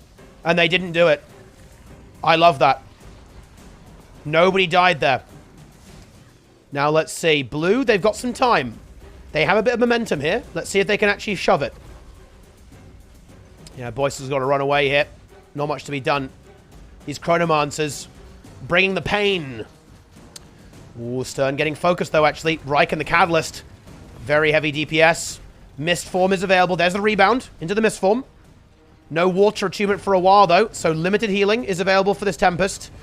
Can the Tempest hold on? Stern trying to. Has the shocking aura. Gets into water, but it's not enough. Blue collapse on it. Was that revivable? It actually might be. Ooh, Tornado, though, is good. Goes back onto the node. Yeah, I think this should be a confirmed kill. Oh, no. Red. Bit of a crumble there, but red team very wisely spreading out here. Leaving this node. Rip moving over towards that mansion. Very good. Of course, Zindra's doing the same, backing off to the windmill. Holding on nicely. Riken trying to contest. Ooh, this is a big moment, though. If we see this combo here, we see Boyce and Sin. If they can get a kill here, can Xeon hold on? Ooh, no heal score. No to continuum shift. This is very spooky. Has the distort. There's the grab wall. That's a very nice defensive grab wall, actually, from Xeon. Did that save the day? Oh, no, it doesn't only save the day. It might even be a counter kill. The CC combo there with Zintrex. Delivering very high value. Shield is now down. Continuum shift is available, but not really much good use of it available currently. Stern trying to heal as much as possible. It's not going to be quite enough. Xeon goes down. Oh, Stern. Oh, my God. Stern gets absolutely annihilated. But another Gravity Well comes down, bringing a lot of crowd control to the table. Stern, what a miracle holding by Stern. Trying to hold on. Obsidian Flash, but no, the CC's too much. Oh, no. Blue team, they're getting a lot of kills here. Red team need to be careful here not to throw this game.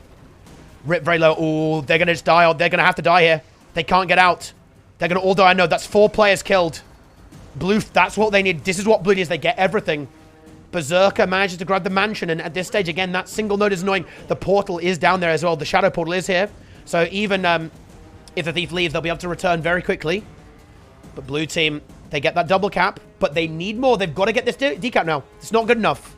They must decap. They do get it, and that will be Kill taking control there. Ooh, this is spooky. Riken and Esprit still here alongside Syndrana. Boyce chasing the Spectre, but this is a bit trickier because look at the Vindicator on the other side of the map, and if this Vindicator leaves, then the Thief is going to get in there. Oh, dude, the Thief is literally 1v2ing here right now. Look at this, because look, Vindicator can't really move away, because, oh, the portal actually did end up kind of expiring there, so never mind. That's a bit of a problem here. But yeah, Boyce needs to get into this fight. Boyce must be here to hold on there. They've already had to concede the node. They can't really afford to give it up. They really don't want to. I think Riken wants to get on node, but Syndra gets blasted with the hammer. Stern goes down here as well, though. It's going to be a battle here. It's going to be a cleave battle. Who's going to get that cleave? I think this should actually favor the blue team here. As Syndra starts to self-res. Is it enough? There's the... Yeah, Spree gets it. Stern is back up as well, though. Oh, no! And Sin is so low. Sin goes down again. There's no second row of that, and Stern is back up. I think Red Team are actually going to be able to find this victory. Oh, Pain is so annoying. Look at this. He's actually managed to basically control both these. That is the power of Daredevil. This is what Daredevil brings to the table, guys. It really does. And Zidget with a massive 6,000 crit. Annihilator Spree. The DPS on this Spellbreaker is insane. Even with that defense trait line here, it's enough damage to bring those critical strikes. The extra stats going through from Attacker's Insight really paying off there. Big DPS on the Spellbreaker with the hammer and the greatsword. And red team actually do it. Wow, what an upset there. Rank 55 Worms. They get Chronomancer. They get obliterated. Honestly, Pain was absolutely going insane, though. He was going full unhinged mode there on Daredevil. What a disgusting display of Thief there from our red Thief. That was actually insane. Like, it's actually worth talking about this. I kind of want to talk about this. That was disgusting. Right, in that final stage of the game, Pain honestly did so much work there while doing nothing. Right? Yeah. Even while doing nothing, he was value there. He has the defense banner as well, this is true. The Aegis for the team fight, the barrier for the team fight. But that was big. So, one, he put the portal down, okay, and trolled the Vindicator. Then he trolled Boyce, so Boyce couldn't join the fight. Then he trolled both of them at the same time by decapping both nodes. That is the innate part of Daredevil. It is one of the most annoying things to play against in the entire game. It is so difficult to play against that. Yes. Daredevil is in the mix. But 500 points. 55 Worms will need to try to conquer the Chronomancer. Certainly a good map, though, I will say. That is worth noting, actually. Red team, I think they like this map. I don't think blue team likes this map so much. I think they want, like, they either want a really big map or they want a very wide open map, right? So a map where the Untamed can really unleash. Here, the Untamed is going to be somewhat limited in value because the terrain is not great for Ranger. Ranger is very terrain sensitive, right? You really want to be able to just shoot people and people can't hide from you very well. And on this map, there's a lot of things to hide behind. So Boyce was somewhat limited in his effectiveness here. So we'll have to see what actually happens next time. But anyway, let's move to the next game. Team Copium versus the Worms. Yeah, Pain is a top thief. This is actually a fact. You know, when people talk about thieves, you'll often hear about, you know, people talk about Syndra, talk about Draza, talk about Toka, right? And so on and so on and so on. But honestly, Pain is absolutely top-level thief, 100%. 100% top-level thief.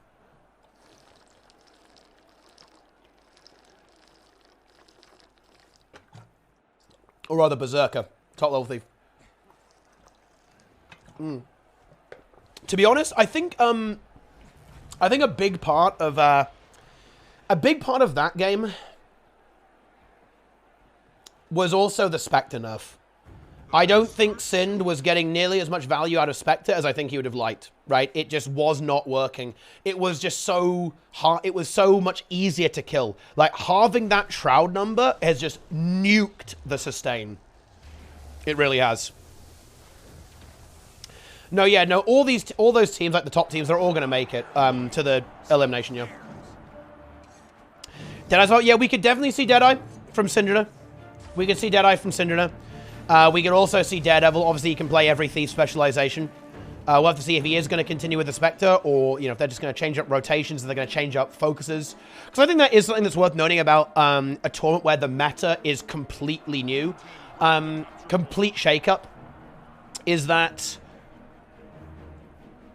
you almost need to figure out how to play against your enemy's comp on the fly, right? This is one of the biggest meta shifts that we've seen in years. Right, things are actually really This is a big shift. Guys, get me a CMC Gar in the chat. Get me a CMCW with water time in the chat. CMC is utterly unchained. CMC has defeated the God Emperor, except Vindicator. Vindicator has actually defeated CMC. Vindicator is the true God Emperor in PvP. But we'll see. Yeah, dude, again, Sin's dead. It's over. He's a dead man. Now, here's the thing, actually. We're talking about qualification. This is worth talking about while we're kind of looking at the entry level of this game. Red team do not want to lose here. They really don't want to lose at all. Because they've already lost one game, and Team Copium have already lost. They've already lost a game, right? So bear in mind, if they lose again, That's very bad. So red team, there's a bit of pressure here. They can still make it through 2 losses. 2 losses doesn't mean you necessarily get kicked out, especially if you lose to like the really good teams, the top teams that haven't lost, for example. And of course, they lost to the basically, well, what appears to be the top team right now. Bit of a surprise. But yeah. Yeah. The pressure is on here. It really is. Let's do this. So it looks like the Core Guardian is the focus right now. Raikkonen converging on that. But yeah, Cinder, you can really see how much difficulty he's having staying in these fights. The sticking power of this Spectre is significantly lowered than it has been previously. He's trying to get some DPS there onto the Harbinger and then restand himself before going back into the fight. Let's see. See what's about to happen. Here we go. Big gaming is about to enable. But not really. Red team just posturing, or rather blue team posturing very defensively here. Not much really happening.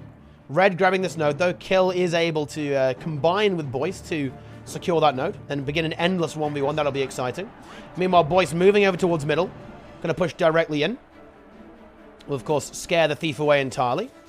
And Red team, yeah, realizing that they're not really going to get a lot done there, to be honest. They're just hanging back. They're just chilling out, knowing they can't really do that much. They're getting some value here, of course. They're 2v3ing currently. That means that things will eventually go poorly for them. And blue team, in fact, noticing this, they're going to go and maybe try and rotate away here. Esprit and Raikkonen doing a good job here, generating some good value. And that does lead to a map advantage in favor of Red team. Red team getting that double cap. We have this 1v1 here. It's going to be the Spectre versus the Daredevil. Let's see how that one proceeds there. Spectre, of course, definitely a very powerful 1v1 build, but it looks like it will actually not still be able to win. In fact, into the Daredevil.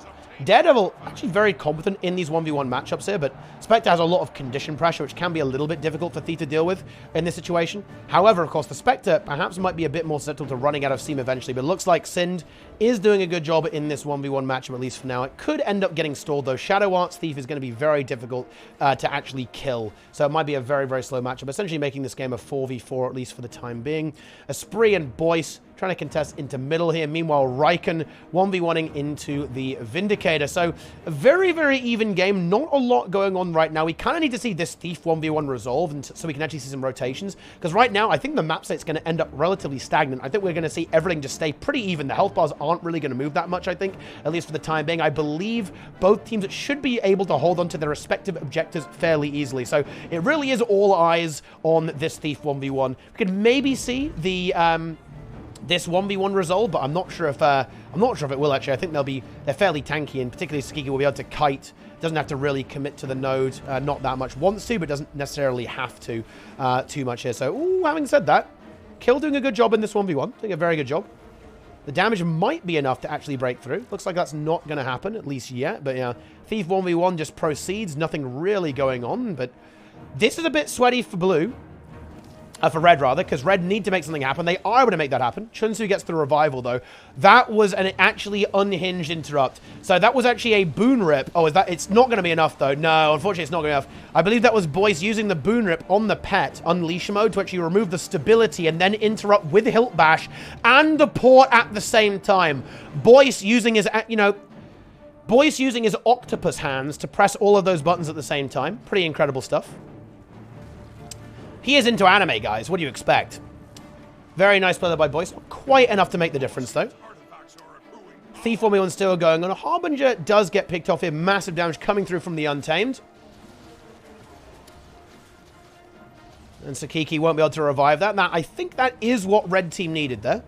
Because that means that this is going to be finally a kill. Harbinger's gone. That puts Chunsu in a horrible position. Won't be able to hold on to middle. So that is what Red needed. And we also see a, well, yeah, no mind. That was the same kill. We already looked at that kill. Sorry, guys. I'm like, oh, I want more action. Ooh, yeah. The Daredevil does finally outvalue the Spectre, which I think is expected, to be honest. Shadow Arts Thief is just not real. There's no kill potential for Sind, right? He can't, unless the Thief plays extremely poorly. This is the problem with Shadow Arts Daredevil, right? Why it feels so frustrating. is because in a lot of situations, especially 1v1s, unless the Shadow Arts Thief plays extremely poorly, there isn't kill potential, right? It's kind of like not on you to play really well, it's on your opponent to play extremely poorly, right? Because there's simply so much stealth uptime, so much disengage and re-engage, that you can't actually kill it unless there's a massive mistake made on the part of the Thief. Oh, well, yep. There it is, I guess. And Boyce gets the complete hunt. The Thief was not ready for that whatsoever, did not have a cooldown prepared, and Boyce one-shots the Thief. That is Untamed in a nutshell there. 8,000 damage more, I believe. Ooh, a Spree gets caught in that beautiful Harbinger lift there. The gravity well comes through, some big value. But Red Team have now crawled back into the lead. Pretty slow game. One node here, still controlled. They're going to end up giving this up as a Spree will be dead. But that's actually okay for Red, as they can simply retreat back towards middle here and just grab that node while they also have Kill in position to hold on to the Dragon. I think your Boyce may be thinking about helping Kill out here, but in fact is simply going to think better of it to actually help over on middle, as yes, of course, the blue team now surging towards the middle node with their reinforcements. After getting that kill. Riken did a good job staying alive here as well, being super annoying. We'll be able to continue to contest into Sakiki over here to kind of deny that full snowball. Spree now returns back towards middle as well to get back into this fight. But Blue get the neutralization. Very nice. Oh, yeah. Boyce with the sword buff, though. That's disgusting. Just wears off now, actually. As we can see. Boyce activating. Ready to go. Ready to blast. And he's ready to game. Kills Chunsu. Gets the middle node. Syndra in his usual natural habitat. 2 HP. But Esprit there to save the day. Sakiki and Kill 1v1. Not looking so hot, really, for Kill, in fact. Kind of so slowly losing that node. Managed to land the CC, but there's stability for Sakiki, so it does not do anything. However, that damage, this Untamed is really popping off here. Boy stepping up another level in this game.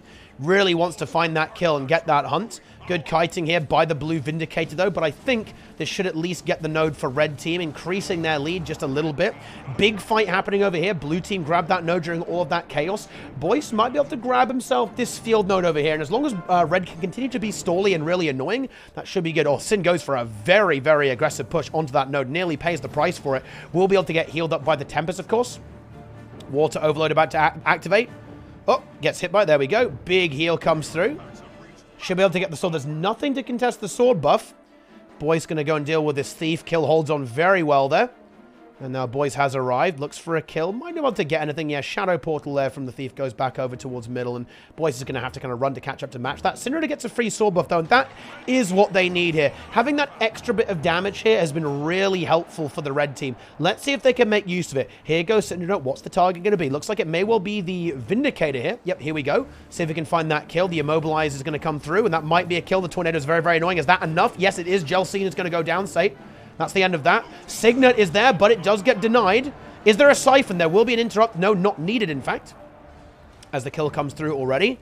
And I think that Red Team in a very good spot in this game. The points are close, but that's not telling the whole story. The game is very, very slow, and look at the map state here. Positionally, we're very, very happy with the Red Team right now, as Blue Team don't really have the ability to push. That Elite Elixir, absolutely disgusting. Nearly destroying Syndra in one ability.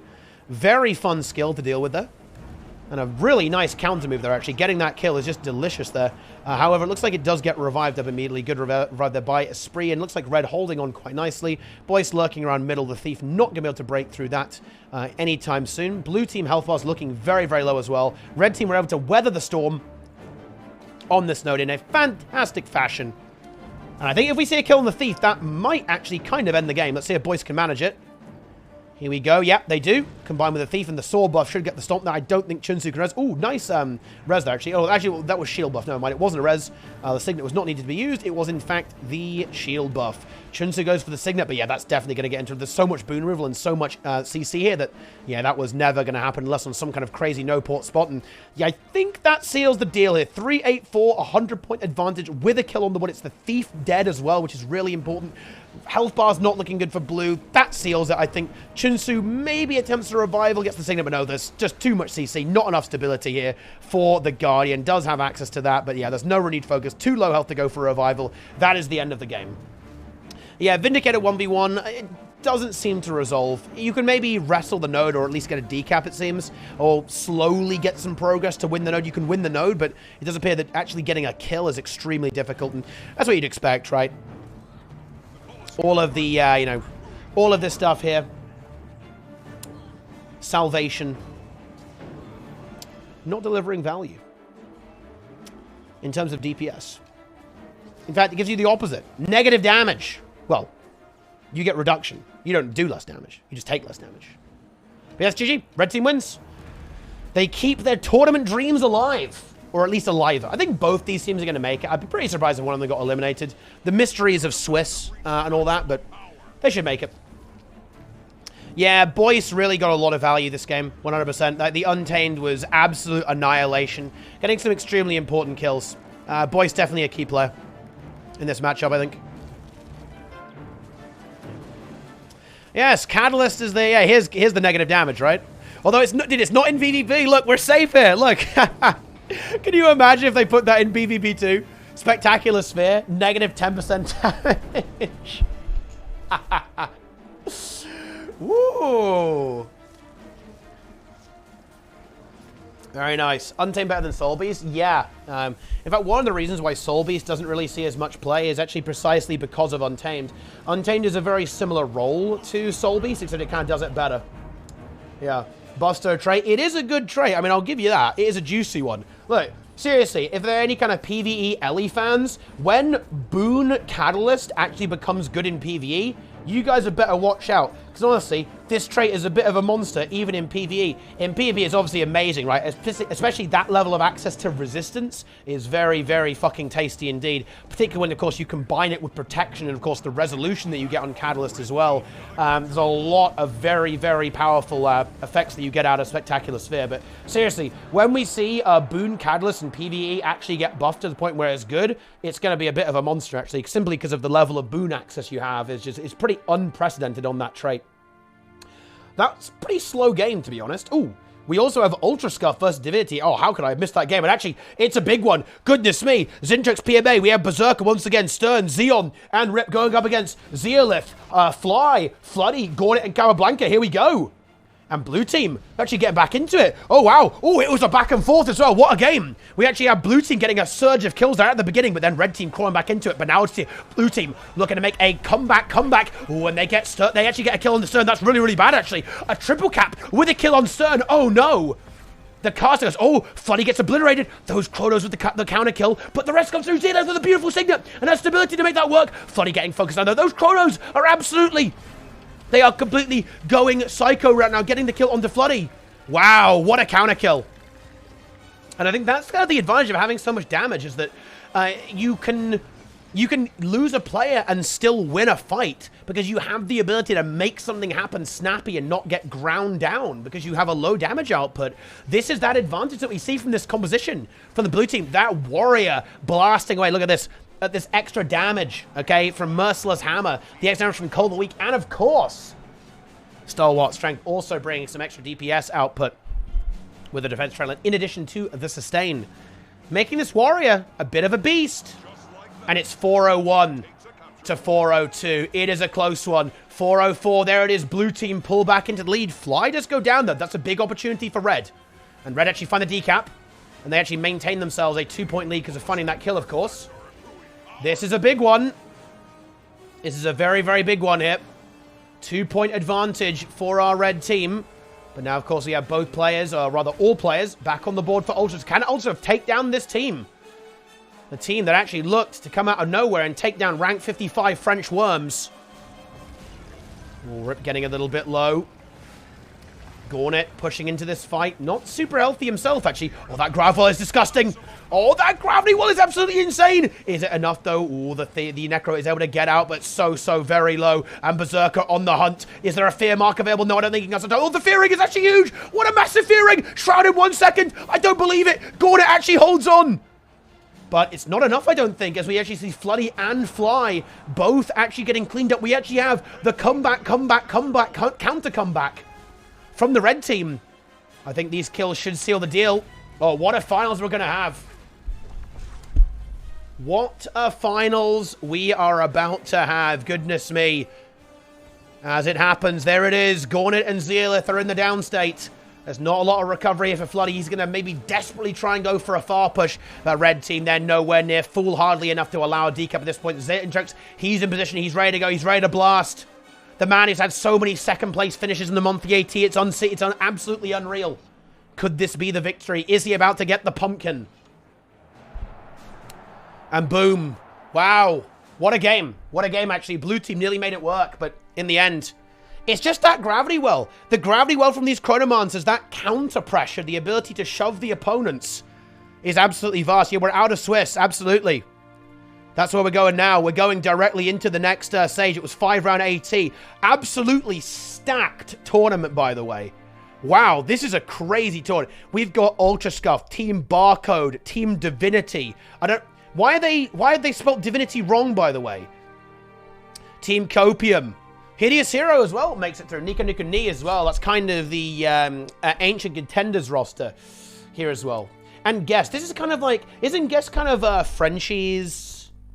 isn't this kind of like Frenchie's 2? Oh yeah, this is these guys, right? Yeah, this is... this is Benzo. Here he is. Benzo Gaming.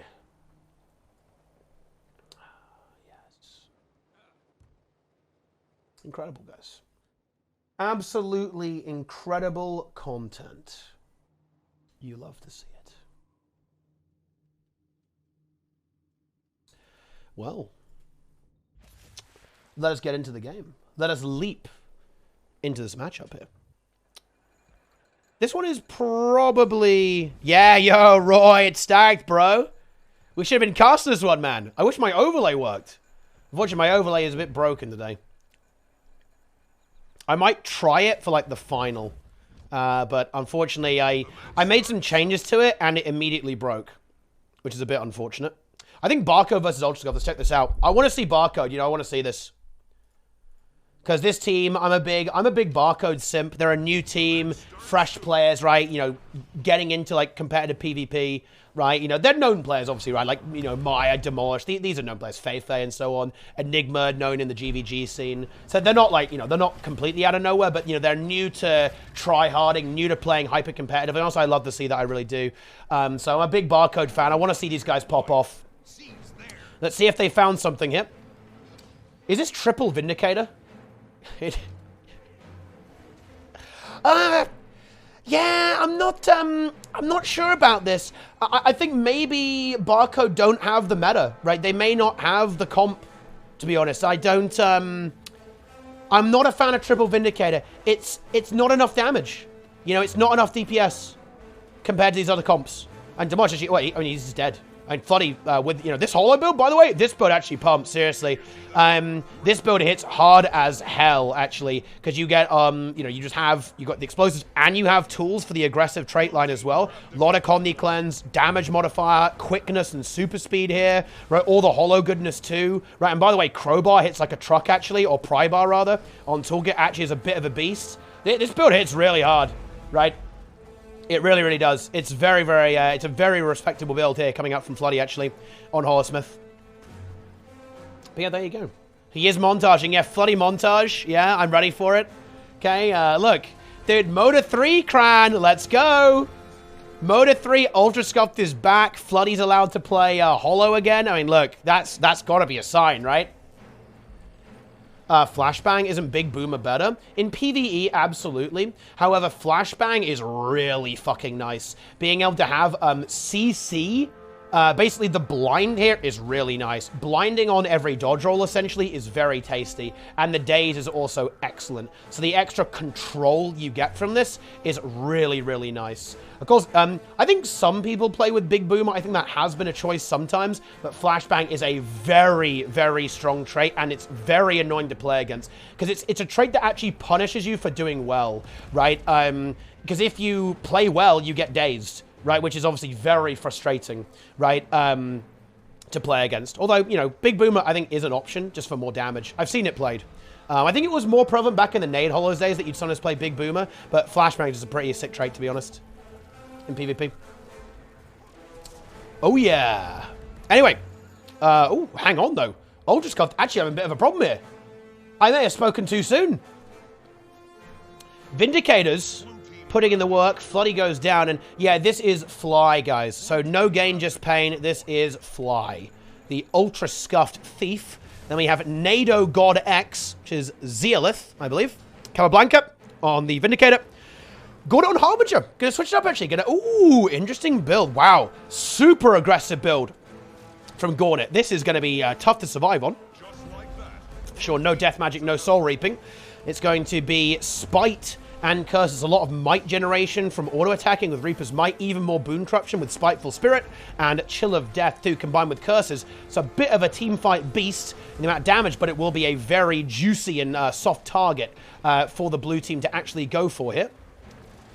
And actually, there we go, Gornet's down. Do we see any kind of revival potential? The stomps are coming through. I think it's not going to be good enough. Ooh, no, the rally isn't enough. The cleave damage was just absolutely colossal onto Vindicator. But yeah, Gornet can't really break out of this. That's the problem. There's no escape. There's just no disengaging. Of course, the support. There's no support either, right? There's no Tempest here. Or Guardian coming through from red. They're a full DPS comp, essentially. Everyone's just blasting here, or some kind of duelist or damage dealer hybrid. So they're, you know, once that Necro dies, that Necro is dead. So I'm very interested to see this come out from Gornet, actually, instead of the more defensive and sustainable core Necromancer build. Definitely a Harbinger, certainly one this aggressive. I'd expect to see it with a support. Yeah, and if this is definitely not the map for it. That's a good point from the chat there. This is not the map to be playing a super aggro Necro build, right? Like, you can't... Necro really thrives in environments where you can kite. You can get away with being playing more aggressively if you have a lot of kiting potential and really advantageous terrain. But you don't really have that on Fofa, right? Like, it's a very scary map for a build like this. But look at that output, though. The output is absolutely colossal. This Chronomancer's having a lot of trouble. That's going to be a kill. Very nice from Gornet. That's the advantage of this build, right? Huge damage output. Huge damage output from Gornet. Harbinger, Amulet, and Runes. It'll be Carrion Amulet with a Rune of Ore. Yeah, there we go. Floody dead again. Yeah, that Hollow also getting focused down. One of the things that, you know, this is it's not like a full glass cannon build. You know, it has the ability to sustain. It actually has a block with Photon Wall and, of course, the block on toolkit as well, alongside decent sustain from stuff like Heat Therapy, a solid heal skill, and, of course, loads of cleanse, actually.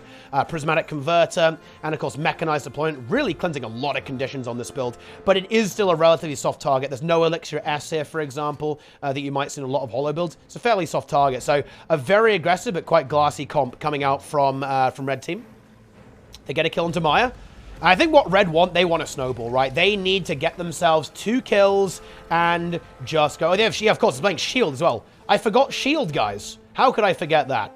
But yeah, it's a lot of block uptime here as well on this Hollow. But yeah, what Red want, they want to get a big wipe. They want to have a big fight and get 3 kills and just completely snowball it and get full control of the map, full momentum, and just keep it going. If they can get themselves into that position, they're going to be very happy because they're a sledgehammer, right? If they can just keep that momentum going and keep their opponents on the back foot, they love it. But if the tide turns against them, they lose the momentum, very scary for a very glassy composition like the Red Team.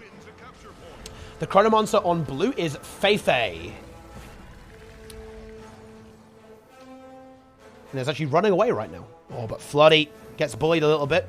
Needs to back off. Has his heal skill pretty soon. Chronomancer can't really get back in there. Ooh, I like this hunt from the Thief. Nice hunt there. Gets the kill. Is that revivable? I don't think so with the Thief round. Oh, it's SD as well, by the way, from from Fly. I actually kind of like that, because that's, of course, going to get through the Vindicators. The Vindicators have blocks on Greatsword and on Staff, and the Chronomancer, of course, also has a block on Shield. But guess what? That's right, Sword 3 is unblockable and hits like an absolute truck as well. So a very nice choice, I think, to actually go for the SD.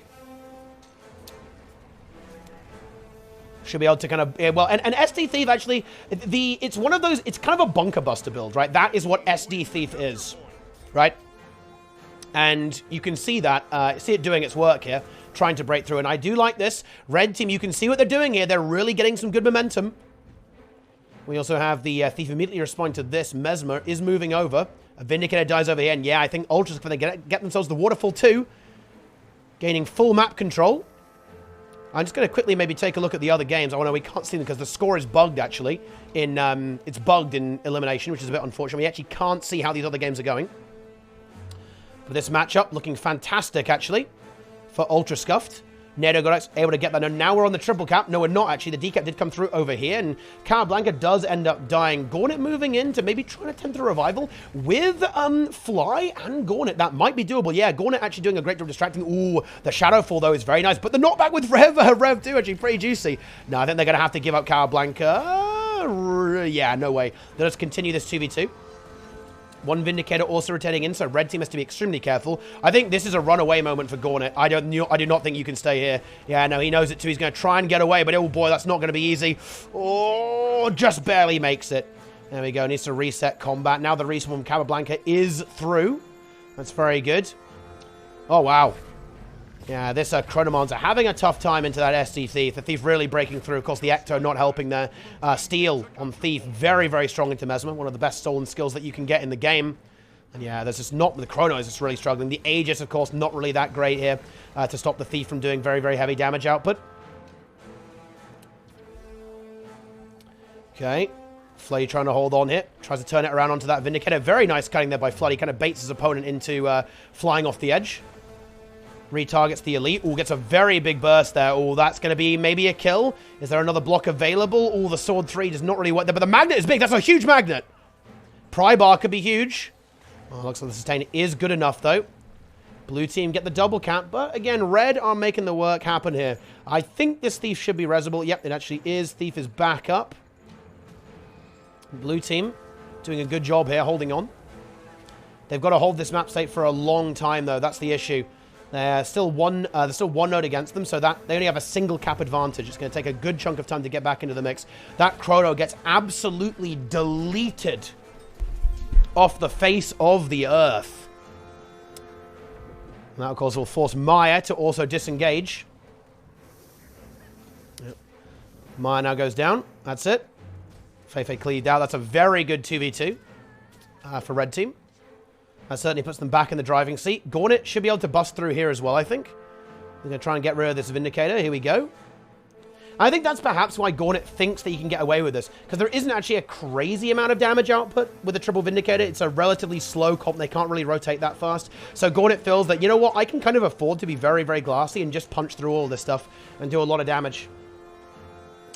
Floody is in the down state over here, and the Catalyst not able to contest into that node. Should be able to resustain fairly quickly, though. Here comes the healing. Yeah, the sustain is decent. This might be a bit of an overcommit here. I'm not sure if they can get rid of this Catalyst. So actually, no, they absolutely can. No cooldowns left over. And the Catalyst falls. Nearly a good hold, but unfortunately, nearly is not quite good enough. Will be annoying and force the kill, at least. But bear in mind, this is elimination. This is a fight for their lives situation. They've got to win. Both teams have got to win this, otherwise they are out. Blue having a bit of a resurgence there. Looking for Gornet. They find Gornet. Floody backing off. One node becomes very important now, because even having a single node can slow your opponent's advance in terms of points a huge amount, which is exactly what red team wants to do right now while they're regrouping themselves and trying to get back into this. They're going to go for another push towards the waterfall. We see the Catalyst moving over there immediately. Oh, Floody runs away, has super speed and, of course, a shield block, so he's actually good to go. But Blue get everything neutralized here. Chronomancer beginning this 1v1. Thief moving in. This is a scary moment for that Chrono. Fly about to do some serious work. This is the SD build Thief's Flying, by the way. It's going to be Deadly Arts, Trickery, and Daredevil. As you can see there. There we go. Not able to get too much done yet, though. And blue, starting to make something happen. Oh, Ultra Scuff. They do not want to go home here. I mean, Barcode have really played well here. I'm loving this gameplay here. They found something. They found this triple Vindicator. I was a little skeptical, but they're absolutely making it work. Again, honestly, not a bad map for it. It's a very small linear map, so they can kind of be really annoying with these Vindicators. I think that's an intelligent observation from the blue team, to be honest. And in fact, they are really getting things done there. And this is what I was talking about earlier, right? When you lose the momentum on a comp, like the red team, it's kind of hard to get back into it. And we're seeing them really struggle to find their feet again in this match after having a few setbacks. That is actually a really key hold. Capablanca not dying there is absolutely massive. That is huge. If that kill had happened, I'd be incredibly worried right now for the red team. But that's a very good survival. Floody doesn't quite make it towards that Vindicator. We'll begin the 1v1. Meanwhile, Fly gets to the other side of the map and neutralizes. We'll be able to get a full cut there. That's very good. Any node right now is amazing. Look at the time, by the way. 2 minutes. Ooh, Gornet in trouble, though. Does have his port. Oh, no, he doesn't really move him that far, actually, so it's not that great. But gets a massive elite elixir onto Demolish. Or if he lands that CC, is that it? That will be a huge kill. Any kill right now could actually seal the deal in this game.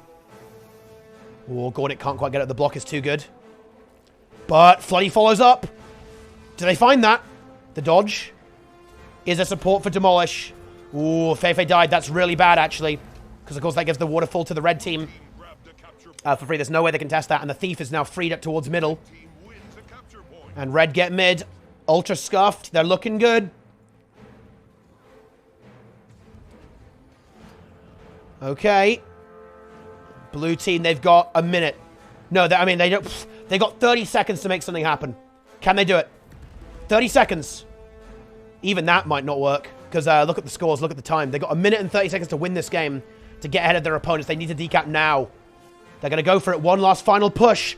Last push of the tournament here, potentially, for Barcode. All right, here we go. Let's see what we've got. Ooh, it's not looking good, though, is it? Red team are on die on node mode. At this point, yeah. If I'm red, I'm AFKing on the node. It doesn't matter anymore. Time's running out. Capablanca didn't die on node. Wow, that's actually quite unfortunate. I'm not going to lie. They could have contested that for a good chunk of time, particularly with the Thief. It doesn't matter, though. No, it's not good enough. It's 70-point advantage. That's nearly a triple cap, and there's no way they're getting that in time. The only way they can win is Lord, and they only have 50 seconds. I doubt we can see a 50-second Lord. Yeah, we have the Catalyst here. Catalyst here is planted on mid, alongside the Thief and Flay. They're just going to AFK here. It's not going to be good enough. And they even get a kill. Even get a kill on Maya as well. That might even get rallied up, but it's not going to be good enough either way. Yeah, might just get rallied and Flay dies, but it is too late. 30 seconds. 12 points left in this match. NATO God X goes down. Flying Capablanca being annoying and denying the decap. They want to see 500 points. They're going to get 500 points. Here it comes. Capablanca just has to use some of his dodge abilities, and, well, he'll probably be just about okay. Here we go. That is going to be the end of that, I believe. 500 points. Ultra Scuffed. They are not out. Very well played there by Barcode. They had a rough start of this tournament, and they rallied themselves extremely well. That was impressive. We love to see that. Temple up next. Here we go. Oh, this game's already started. Oh, shit. It's Team Copium versus rank 55 Frenchman. Let's take a look. What do we have there? Sakiki is dead. That's all we've got to say. Kill has secured the node. This is semifinals, so whoever wins here goes to the grand finals.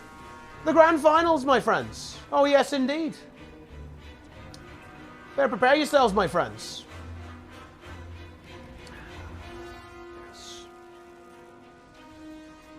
Well, here we go. Close match so far. This is a Harbinger here. I think it's a different build to what Gornet's running. Yeah, it's Soul Reaping with Curses. A little bit more sustaining. Still some damage output, though. Death Magic really fallen out of favor. The protection uptime, it just isn't really there anymore, right? And that was what the really big... The tankiness of Harbinger. Simply not good enough. Not good enough to survive anymore. CMC has done his work. And yeah, here we go. Let's see what the rotations are going to be. It's going to be Notamelon trying to get rid of Kill. Not going to happen anytime soon. Boyce lurking around, looking for his prey, looking for the victim. Goes for Zakiki. Vindicator probably going to be able to hold on, though, somewhat effectively. The Thief needs to be careful here. Thief can get killed very, very quickly by Untamed. Still, just not really that much going on right now. Fights seem to be somewhat stable over here. Blue team are actually outnumbering this. They need to get something done. They do get it. There's the decap. That Sin's going to leave. Yeah, he's definitely going to leave now, as we actually see Gelsine. Vindicator goes down. Good outnumber here from Blue. Cinder will simply leave. Harbinger actually might be killable here for the Spectre. Spectre has the range damage to pressure this. Maybe not, though. There is Corrosive Poison Cloud, and yeah, nice leap there as well. And the support from Eurolife. You're just swapping off the core guard is Chinsu onto Tempest. Certainly Chinsu's preference, in fact. Chinsu is a big Elementalist enjoyer. Double cap now secured here for the blue team. Just like that, blue team takes a counter. There we go. Just some decaps. Honestly, a fairly sedate game. I'm not saying much, because honestly, there's not that much to say. Fairly relaxing start. Let's see when things are about to get intense. We see this Thief 1v1, and that's to be expected. We actually see a slightly different build from Sind, going away from Pistol Whip onto the SD instead. Is the big difference here. Which I think is the usual approach, actually. You typically do play SD rather than Pistol Whip. I know Sind loves Pistol Whip, so that's why he tried to make it work, but people just gaming right now. Blue team, they got themselves a triple cap, but honestly, I don't know how. It's a very relaxing game so far. Esprit does go down, so here, on middle. I think blue team may be spraying themselves a little bit too thin. Esprit left in the lurch here in a 1v3 and ends up getting punished for that. Buff now up, and this is where things honestly have the potential to really slow down in this matchup, I think, on this map. I'm kind of glad that this map isn't on finals, because when you have like one Vindicator per node, things can certainly slow down. A lot of fairly durable things that can hold their own in 1v1s. Fights like that can really kind of go on a little bit there. Ooh, Kill doing a great job in this 1v1 though. Ooh, can he make this fight resolve? That would be huge. Looks like Kiki is able to hold on very nicely, so this fight is not going to resolve. Not just yet, anyway, or at least, rather, the blue team have secured the node, which is good. And there's actually top buff secured. Wow, Boyce somehow manages to ninja that. Bit of a miracle there. The miracle worker himself. And now pushes over here, maybe to try and take this 2v2. With the Thief moving in as well, looking for a big burst. What's the target going to be? Going for the Vindicator, but that's a quadruple cap. That is an ouchie. At this stage in the game, that's not supposed to happen. This is honestly the calmest game I've ever seen where one team is kind of crushing the other. Yeah. It's, that's all I've got to say, really. Blue team is winning really hard, actually. You can see they have a very large point invite, and look at that. Look at those graphs. You guys like graphs? I like graphs. It's kind of a demolition here, but it's very relaxing. Yeah, it's just rotation, right? Blue team is just in the right place at the right time. They're kind of winning the fights, vaguely, losing a player here and there, but red team are not keeping up, really, and they're just losing the game because they're getting conquested, right? They're getting conquested pretty hard here. And yeah, Boyce dies, which obviously isn't ideal. The Thief able to pick up that kill combined with the Vindicator. That's kind of annoying, obviously, for Blue, but I do believe that Blue team are going to be doing a good job here and should be able to get back from that. They only lose one player. Boyce will be back fairly shortly. Sin grabs this node here as well on middle. 2v2, just very stable over there. 1v1 begins. Harbinger's moving in too, so Sin's going to have to leave. He doesn't want to be there anymore, really. But yeah, I think we might want to go ahead and check out the other game, as I think blue team will recover fairly quickly here and go ahead and take this game, as they have a very big advantage right now in this matchup after a relatively short amount of time. And again, now they have Boyce's back. This should end up being, again, this neutralization on this node here, getting Kill set up to control that node. No answer to the Harbinger right now, which definitely does need to be dealt with. Let's see what that's going to be. Looks like we are going to see a rotation from Syndrome moving over. Yeah, going to go down towards middle here, I think. Harbinger is lying in wait. But actually portals in and therefore has stealth and should be able to neutralize that. Yeah, the Harbinger didn't see, unfortunately. That's a bit rough. Tranquility is up, but Sind is here to intercept the support from Chinsu. Having the support here is pretty good. This is not a map where support can really deliver maximum value, to be honest. Both teams do have one, but it's a little bit hard to rotate your support around very, very quickly on a map like this. And blue team again, They capture this node. They get a kill onto Sakiki again, using that Untamed. Untamed, Boyce on the hunt again, contesting this top buff here. Might be able to eventually get a very, very cheeky cap there. Might be able to bully the Thief sufficiently to make that happen, but no, Boyce is going to go for a +1 onto the other Vindicator here. And yeah, I think we're going to be seeing our blue team on the finals here, as they are looking fantastically strong in this game, at least for now. Cinder on Thief probably doesn't want to get locked down here for too long. He wants to be rotating around, but can certainly hold this indefinitely into the Tempest. The Tempest actually might have a bit of difficulty here, because the Tempest is Earth, right? So doesn't have a crazy amount of Condi cleanse here on this build. Has decent cleanse, obviously, but not amazing. And the Spectre actually might be able to bust through that eventually.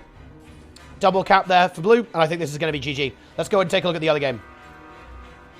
And this is a spicy one, a very close match early on. Whoa, what the hell is going on here? We actually have a triple cap, in fact, very early on in this game now. But Zindrax is now dead, and Casablanca is going to be able to slow down the bleeding, at least, by getting that decapture. Let's see what Ultra Scuff can make work. I like the core Necro here from Gornet, especially on this map. He's going to be alone quite a lot of the time. Well, because all the players are, because the map is so big and has multiple objectives. So I think going for the core Necro is definitely good. That should allow him to survive quite nicely and sustain decently. Ooh, that will be a good kill on Xeon. At least burn the glyph from the Tempest. Interesting choice to go with Rebound here, by the way, from Stern. Almost all Tempests, they always go with the Tornado, right? For that CC, that downstate management to almost like deny revivals a lot of the time. But this time, it's actually going to be the Rebound. Extra healing, potentially more aura as well, right? You can even use it for an aura, for another shocking aura, another magnetic aura, for example. If that is your, if you like that. Ooh, 10 seconds. Mistform revive is juicy, actually. That might actually stall enough for the glyph. That's the key here. I think it does. Can Gornet interrupt this somehow? They've got to cleave this. Oh. Oh, that's so unfortunate. That was so close. I agree with the play by Stern, but couldn't quite get it. The revival was so unbelievably close. It was like, what, less than half a second, I want to say. That's crazy. That is absolutely crazy, guys. Wow. Wow, wow, wow, wow, wow. Okay, though. Let's see. Red team now getting back in. They snag themselves that top buff. And they've got a double cap. And look at the map state. It's a good map state here. Decap here from Fly. That's what we like to see. Ooh, and Berserker in the downstate too. That's bad. But here come those Chronomancers. Can this Elementals hold on? Look at Rip. Look at this. Who can you believe this, guys? Here we are in 2022, and we actually have someone running in fear from a Chronomancer. I didn't see that one coming. Quadruple cap still going strong as the Chronomancers, the absolute wrecking ball of Rip. Okay, come through and scares away the Catalyst there, but not for long. Catalyst already back on. No, just have to watch out for the Thief there. Zintrex in a bit of trouble. Floody really bringing some big DPS to the table with this tools build. Goes for the kill. Ooh, Zintrex in trouble, actually. Tries to get away, but I don't think that's going to be enough, actually. Hollow-Smith going for that DPS. The CC is good. Look at this cutting, though. Nice rampage. That's a big rampage. Is it enough? Oh, so close. It's not quite enough. Oh, no. Oh, wow. That was a clutch Shadows up there. That was so close to being dead there. That would have been an absolutely catastrophic death there for Berserker. Capablanca now dead on middle. No revival, no support for Red. Bear in mind that. Of course, nice map for no support. If you're going to play no support on any map, it's going to be this one. Okay, and that's a good kill. Ooh, Gornet is kind of, he's a little bit dead. Might be able to just barely get away. Oh, the Thief, though. The Thief. Berserker's got to see this. Oh, doesn't see it, actually. Goes for node instead of going for this kill. Gornet gets the reset. Close game, though. Red team just barely in the lead. Berserker finds his decap here. 2 nodes, though, for blue. A pull. Oh, that's big. Oh, my God. What a magnet from Floody. The Ultra Scuffed, he gets it. He gets the World versus World Commander pull, takes out the enemy leader in one go. Both Chronomancers fully eliminated there as well. New Stern also in the downstate. Oh, wow. What a turn of events. What a swingy game. The magnet. What a play from Floody. And that's a reverse triple cap. I like this regrip, though. Very smart. They're waiting here. Notice what Blue's doing. They're not going to go in. They know that they need to wait a little bit for their Tempest. Berserker gets the decap. Casablanca manages to match it, though. Very good. So that's going to stay stable. That, of course, does allow Berserker to rotate significantly quicker. But Floody, positioned here, knows the Thief is coming. But has to be very careful. Rip lurking around. Looking for the prey. Yeah, Floody, very wary of this. Gravity well, of course, available, and Continuum Shift. Gets pulled in again, though. Oh, distorts, though. One Grav well used. Oh, no, Floody's in trouble here. There's going to be another Grav well here. This is very scary. Floody's got to run. Looks like he's able to get away, though. The Grav well did miss, I believe. Oh, but isn't enough! Berserker arrives. Floody, 300 HP. Should have the heal. Finds the heal. Nice. There it is. And that should be enough to actually hold on here. Yeah, is able to do so. And red team managed to get a good lead. Honestly, I'm not going to lie. That's a very, very important hold by Floody. Very good kiting and very good sustaining here from the Horseman. If he died there, that gets pretty scary, I think. But now he's able to re-push into the map. Able to get more value. Ooh! And it looks like we do see Raikön, or Zealous, sorry, rather, actually kind of find the secret here, able to successfully and consistently win that 1v1 into the Chrono. Rip going to attempt the revival. Distort Res is absolutely disgusting. Oh my god, the Distort Res is vile. That is putrid. Combined with the Mesmer downset, of course, dealing quite a lot of damage, especially if that Phantasm lands. The confusion damage can be very problematic, particularly on Ellie, because, of course, attunement swapping actually procs confusion. Oh no, Zealith gets memed. Gets memed by the Mesmer down state. That's a big deal. Floody in trouble again. Ooh, heal skill interrupted. Has to run away. Gets out. Still a very big lead for Ultra Scuffed here. Very big lead indeed. Blue team grabbed the capture point. Yeah. Yes. Okay. And Floody tries to find Rip. And I do like this. It looks that the Ultra Scuffed have definitely said that, okay, yeah, we've got to kill this guy, right? We need to get rid of this Chronomancer. And you can really see that in Floody's play here. He's always looking for an opportunity to kill this power Chronomancer. And that's exactly what they got to do. Look at the damage output that's coming through. Does have the shield block, which is fantastic. Floody is in pretty good shape. He's a little bit high on heat, so he's got to be careful. But blue team, they did get that double cap thing there, of course, because of the top buff. However, it's not good enough as it does get neutralized. Now Zealith gets that node. However, Berserker able to actually get this decap here away from Capablanca. Capablanca not able to hold on. Wants to go back onto the node there temporarily. Okay, Gornet. Oh, again, in a bit of trouble, but is kind of acting as a bit of a meat shield here. Kind of slowing down the progress of the blue team, and that actually is what red wants. If red can get this node, they're super happy. Can they do it? Yeah, he tried to pull him off to get the cap. Floody with the magnets. Ooh, Berserker really pushing his luck. And red get it. Okay, now we're dangerously close to just don't die. That is a big cap. Gornet is dead. He can't really save. He's out of action for a long time there. But we're dangerously close to just don't die and hold on for dear life. Yeah, these Chronos, it's just too much damage. The Chronomancer is too much damage. The Ellie simply cannot hold that. No point in vaporing there because it would get decupped anyway. Ooh, and Floody actually in trouble. Gets his heal very, very soon. Gets supported a bit there by Capablanca using that elite skill in Alliance stance. It's not enough. Ooh, this is a very tense matchup, actually. And there it is. Stillness is still available, actually. Big content. Capablanca wants to hold. Does not want to give them that double cap, quadruple cap. He's able to intercept it, but middle will be yielded here. Xeon in position. This is a bit of a problem, though. I think Stern sees this, though. Yes, he does. And Stern... Ooh, no, it won't bother contesting. It'll be a bit of a tough one into into the Catalyst. There's the neutralization. Does Xeon make it in time? He has Blink in 5 seconds. Ooh, this is a big deal. I think he actually might just barely make it, right? Yes, he does, but we've seen the Chrono struggle here. This actually might be a problematic 1v1. This node is a big deal. Gornet is dead, okay? Unlucky. Feels core Necroman. It's a tense game, actually, but there's still very much all to play for. Blue team should be able to secure this node over here in the temple. Floody running away. Capablanca nearly dead on middle. This is you. Oh, my God. Dude, blue team are really doing something here. They're really making this work. They find that kill, and now Pain can plus. He absolutely can. Gordet will be intercepted by Rip here as well. Oh, no. Oh, no, no, no, no, no, no, no, no.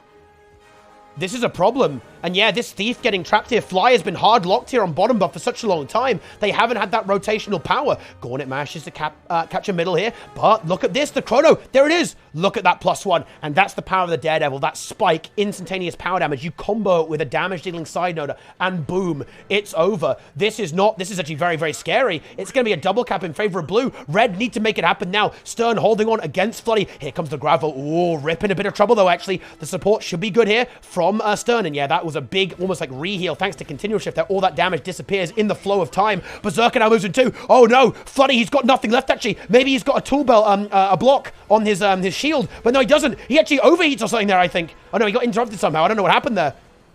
Oh no, it's because he went in Forge, right? He got memed a little bit. And it's 477 to 477. But what's the out here? Lich form desperately comes through from Gornet. But blue team, they've got the nose. They've got this. I think they're going to have to win this game. Only bottom buff will be enough here. And yeah, this Thief getting stuck just wasn't quite good enough. Ultra Scuffed, they're done for. It's going to be GG. 500 points in favor of the blue team. They're going to the Monthly AT Finals to face the Frenchies. That's it. 501, a brand new team. Champions of the Gods. Team Divinity spelled incorrectly. GG, well played. Ultra Scuffed. After a really big comeback, right at the last second, can't make it work. What a game. What a game. Chrono is back. Chrono is back.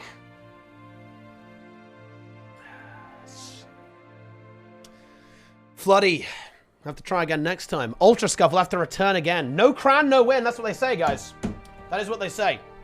Okay, I'm going to be right back, guys, and then we will go into the finals. It's going to be the French 55 ranked Dragons versus Team Divinity, Team Champion of the Gods. Let's do this.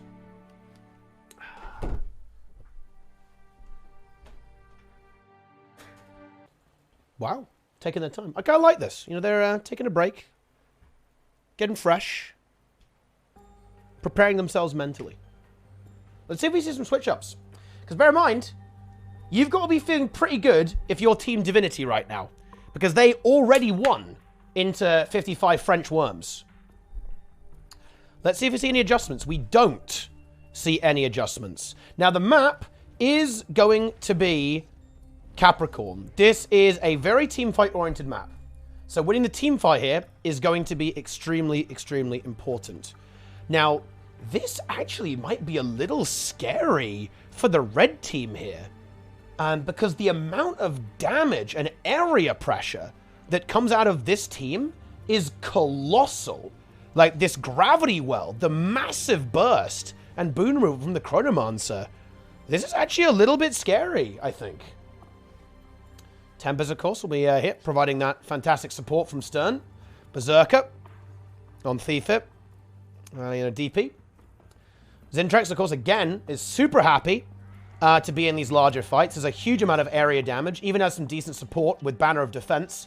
Big Barrier, Big Aegis, Pulsing Regeneration, all that kind of good stuff is going to be all over the place with this banner.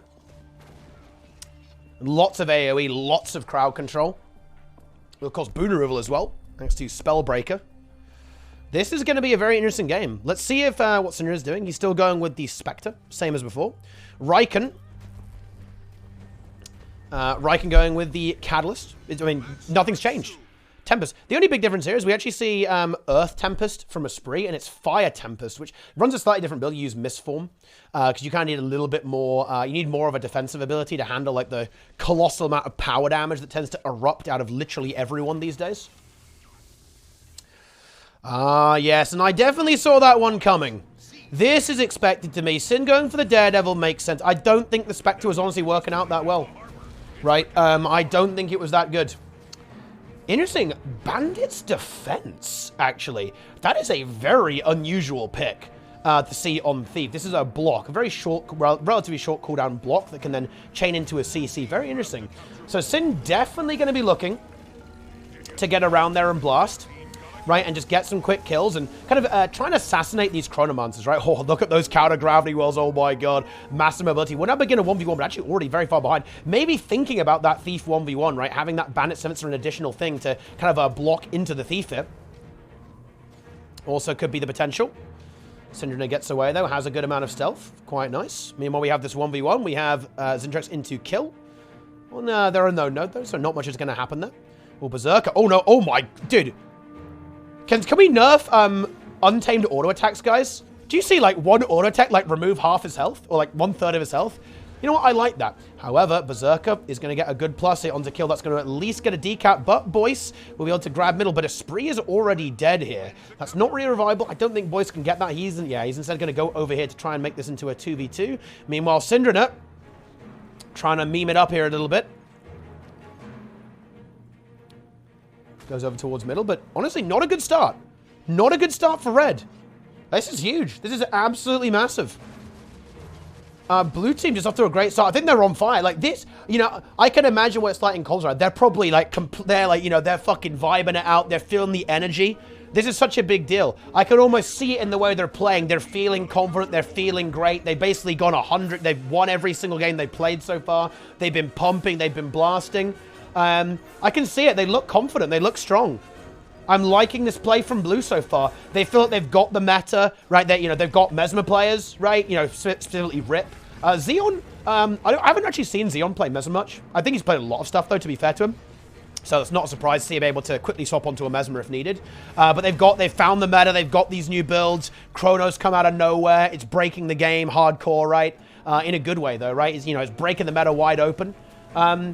Yeah, it's got to feel good to be Blue. You know, it's he used to be a Mesmer main back in the Pro Days. Well, I guess that makes even more sense then. But yeah. Yeah, now the thing is that this matchup is a bit of a problem, right? This, we saw that in the previous matchup, actually, in the Ultra Scuff game, is that the Catalyst does beat the Chronomancer. Even this Duelist build, it can't hold. It's not enough. And that is something that I think Berserker is going to have to be aware of and will have to actually help out that Chronomancer or something. They're going to have to do something about that. Otherwise, they are going to end up losing these 1v1s. The Catalyst still is the king of the duels. Okay, and now Raikkonen pushing in. This is where things get weird, in my opinion, because I kind of like the team fight from Blue because they just have so much damage output. Now, if Red can weather the storm, I do think they have the advantage. They have a lot of kind of more durable, tanky builds that can grind their opponents down. The Catalyst is continuous pressure in some of these fights. So if Red can just bunker and hold on until Blue have run out of cooldowns, then they can win these fights. But otherwise, then they are going to have to... We kind of see that happening now. Raikkonen and Spree hold on here. There wasn't much of a commitment from Blue, though, so that is to be expected. Stern now in a little bit of trouble. Red team with a slight advantage. These bells are important. Ooh, Xeon does end up dead here as well, dude. Boyce, he can just 1v1 anything, man. And honestly, I think the Untamed does do pretty well into that Chrono. Boyce has been consistently winning that, and Red team get the Bell as well. Ooh, yeah, that 1v1 kill there into this Bell not going their way. Blue team under-committing, perhaps. That is really, really not good for Blue. That's an unfortunate loss. It's only 25 points now, but it's going to be 50 points next time, and Red is certainly going to be looking for that. Ooh, and Stern and Rip go down. Oh, no. Oh, no, the caster curse. Oh, my God. I've cursed them. They're cursed. Oh, no, no, no, no. This is bad. Oh boy, that's a nice bleed as well. This is a very juicy bleed. No Tempest for a long time right now for Blue. Rip is back, which is obviously great, and he'll probably push into this fight to try and stabilize it somehow and get a kill over here with Xeon and Zintrax. But, ooh, this is a bit scary. Triple cap. It's all gone horribly wrong. I do think a big part of this advantage actually is the Spectre swap up. I don't think that Spectre was doing anything in that last game whatsoever, to be honest. It really wasn't. Singe is obviously highly skilled on any Thief build, able to swap over to the Daredevil. I think getting a lot more value here. The map wasn't ideal last time as well, but I think, you know, this is too much of a difference to really say it's just the map.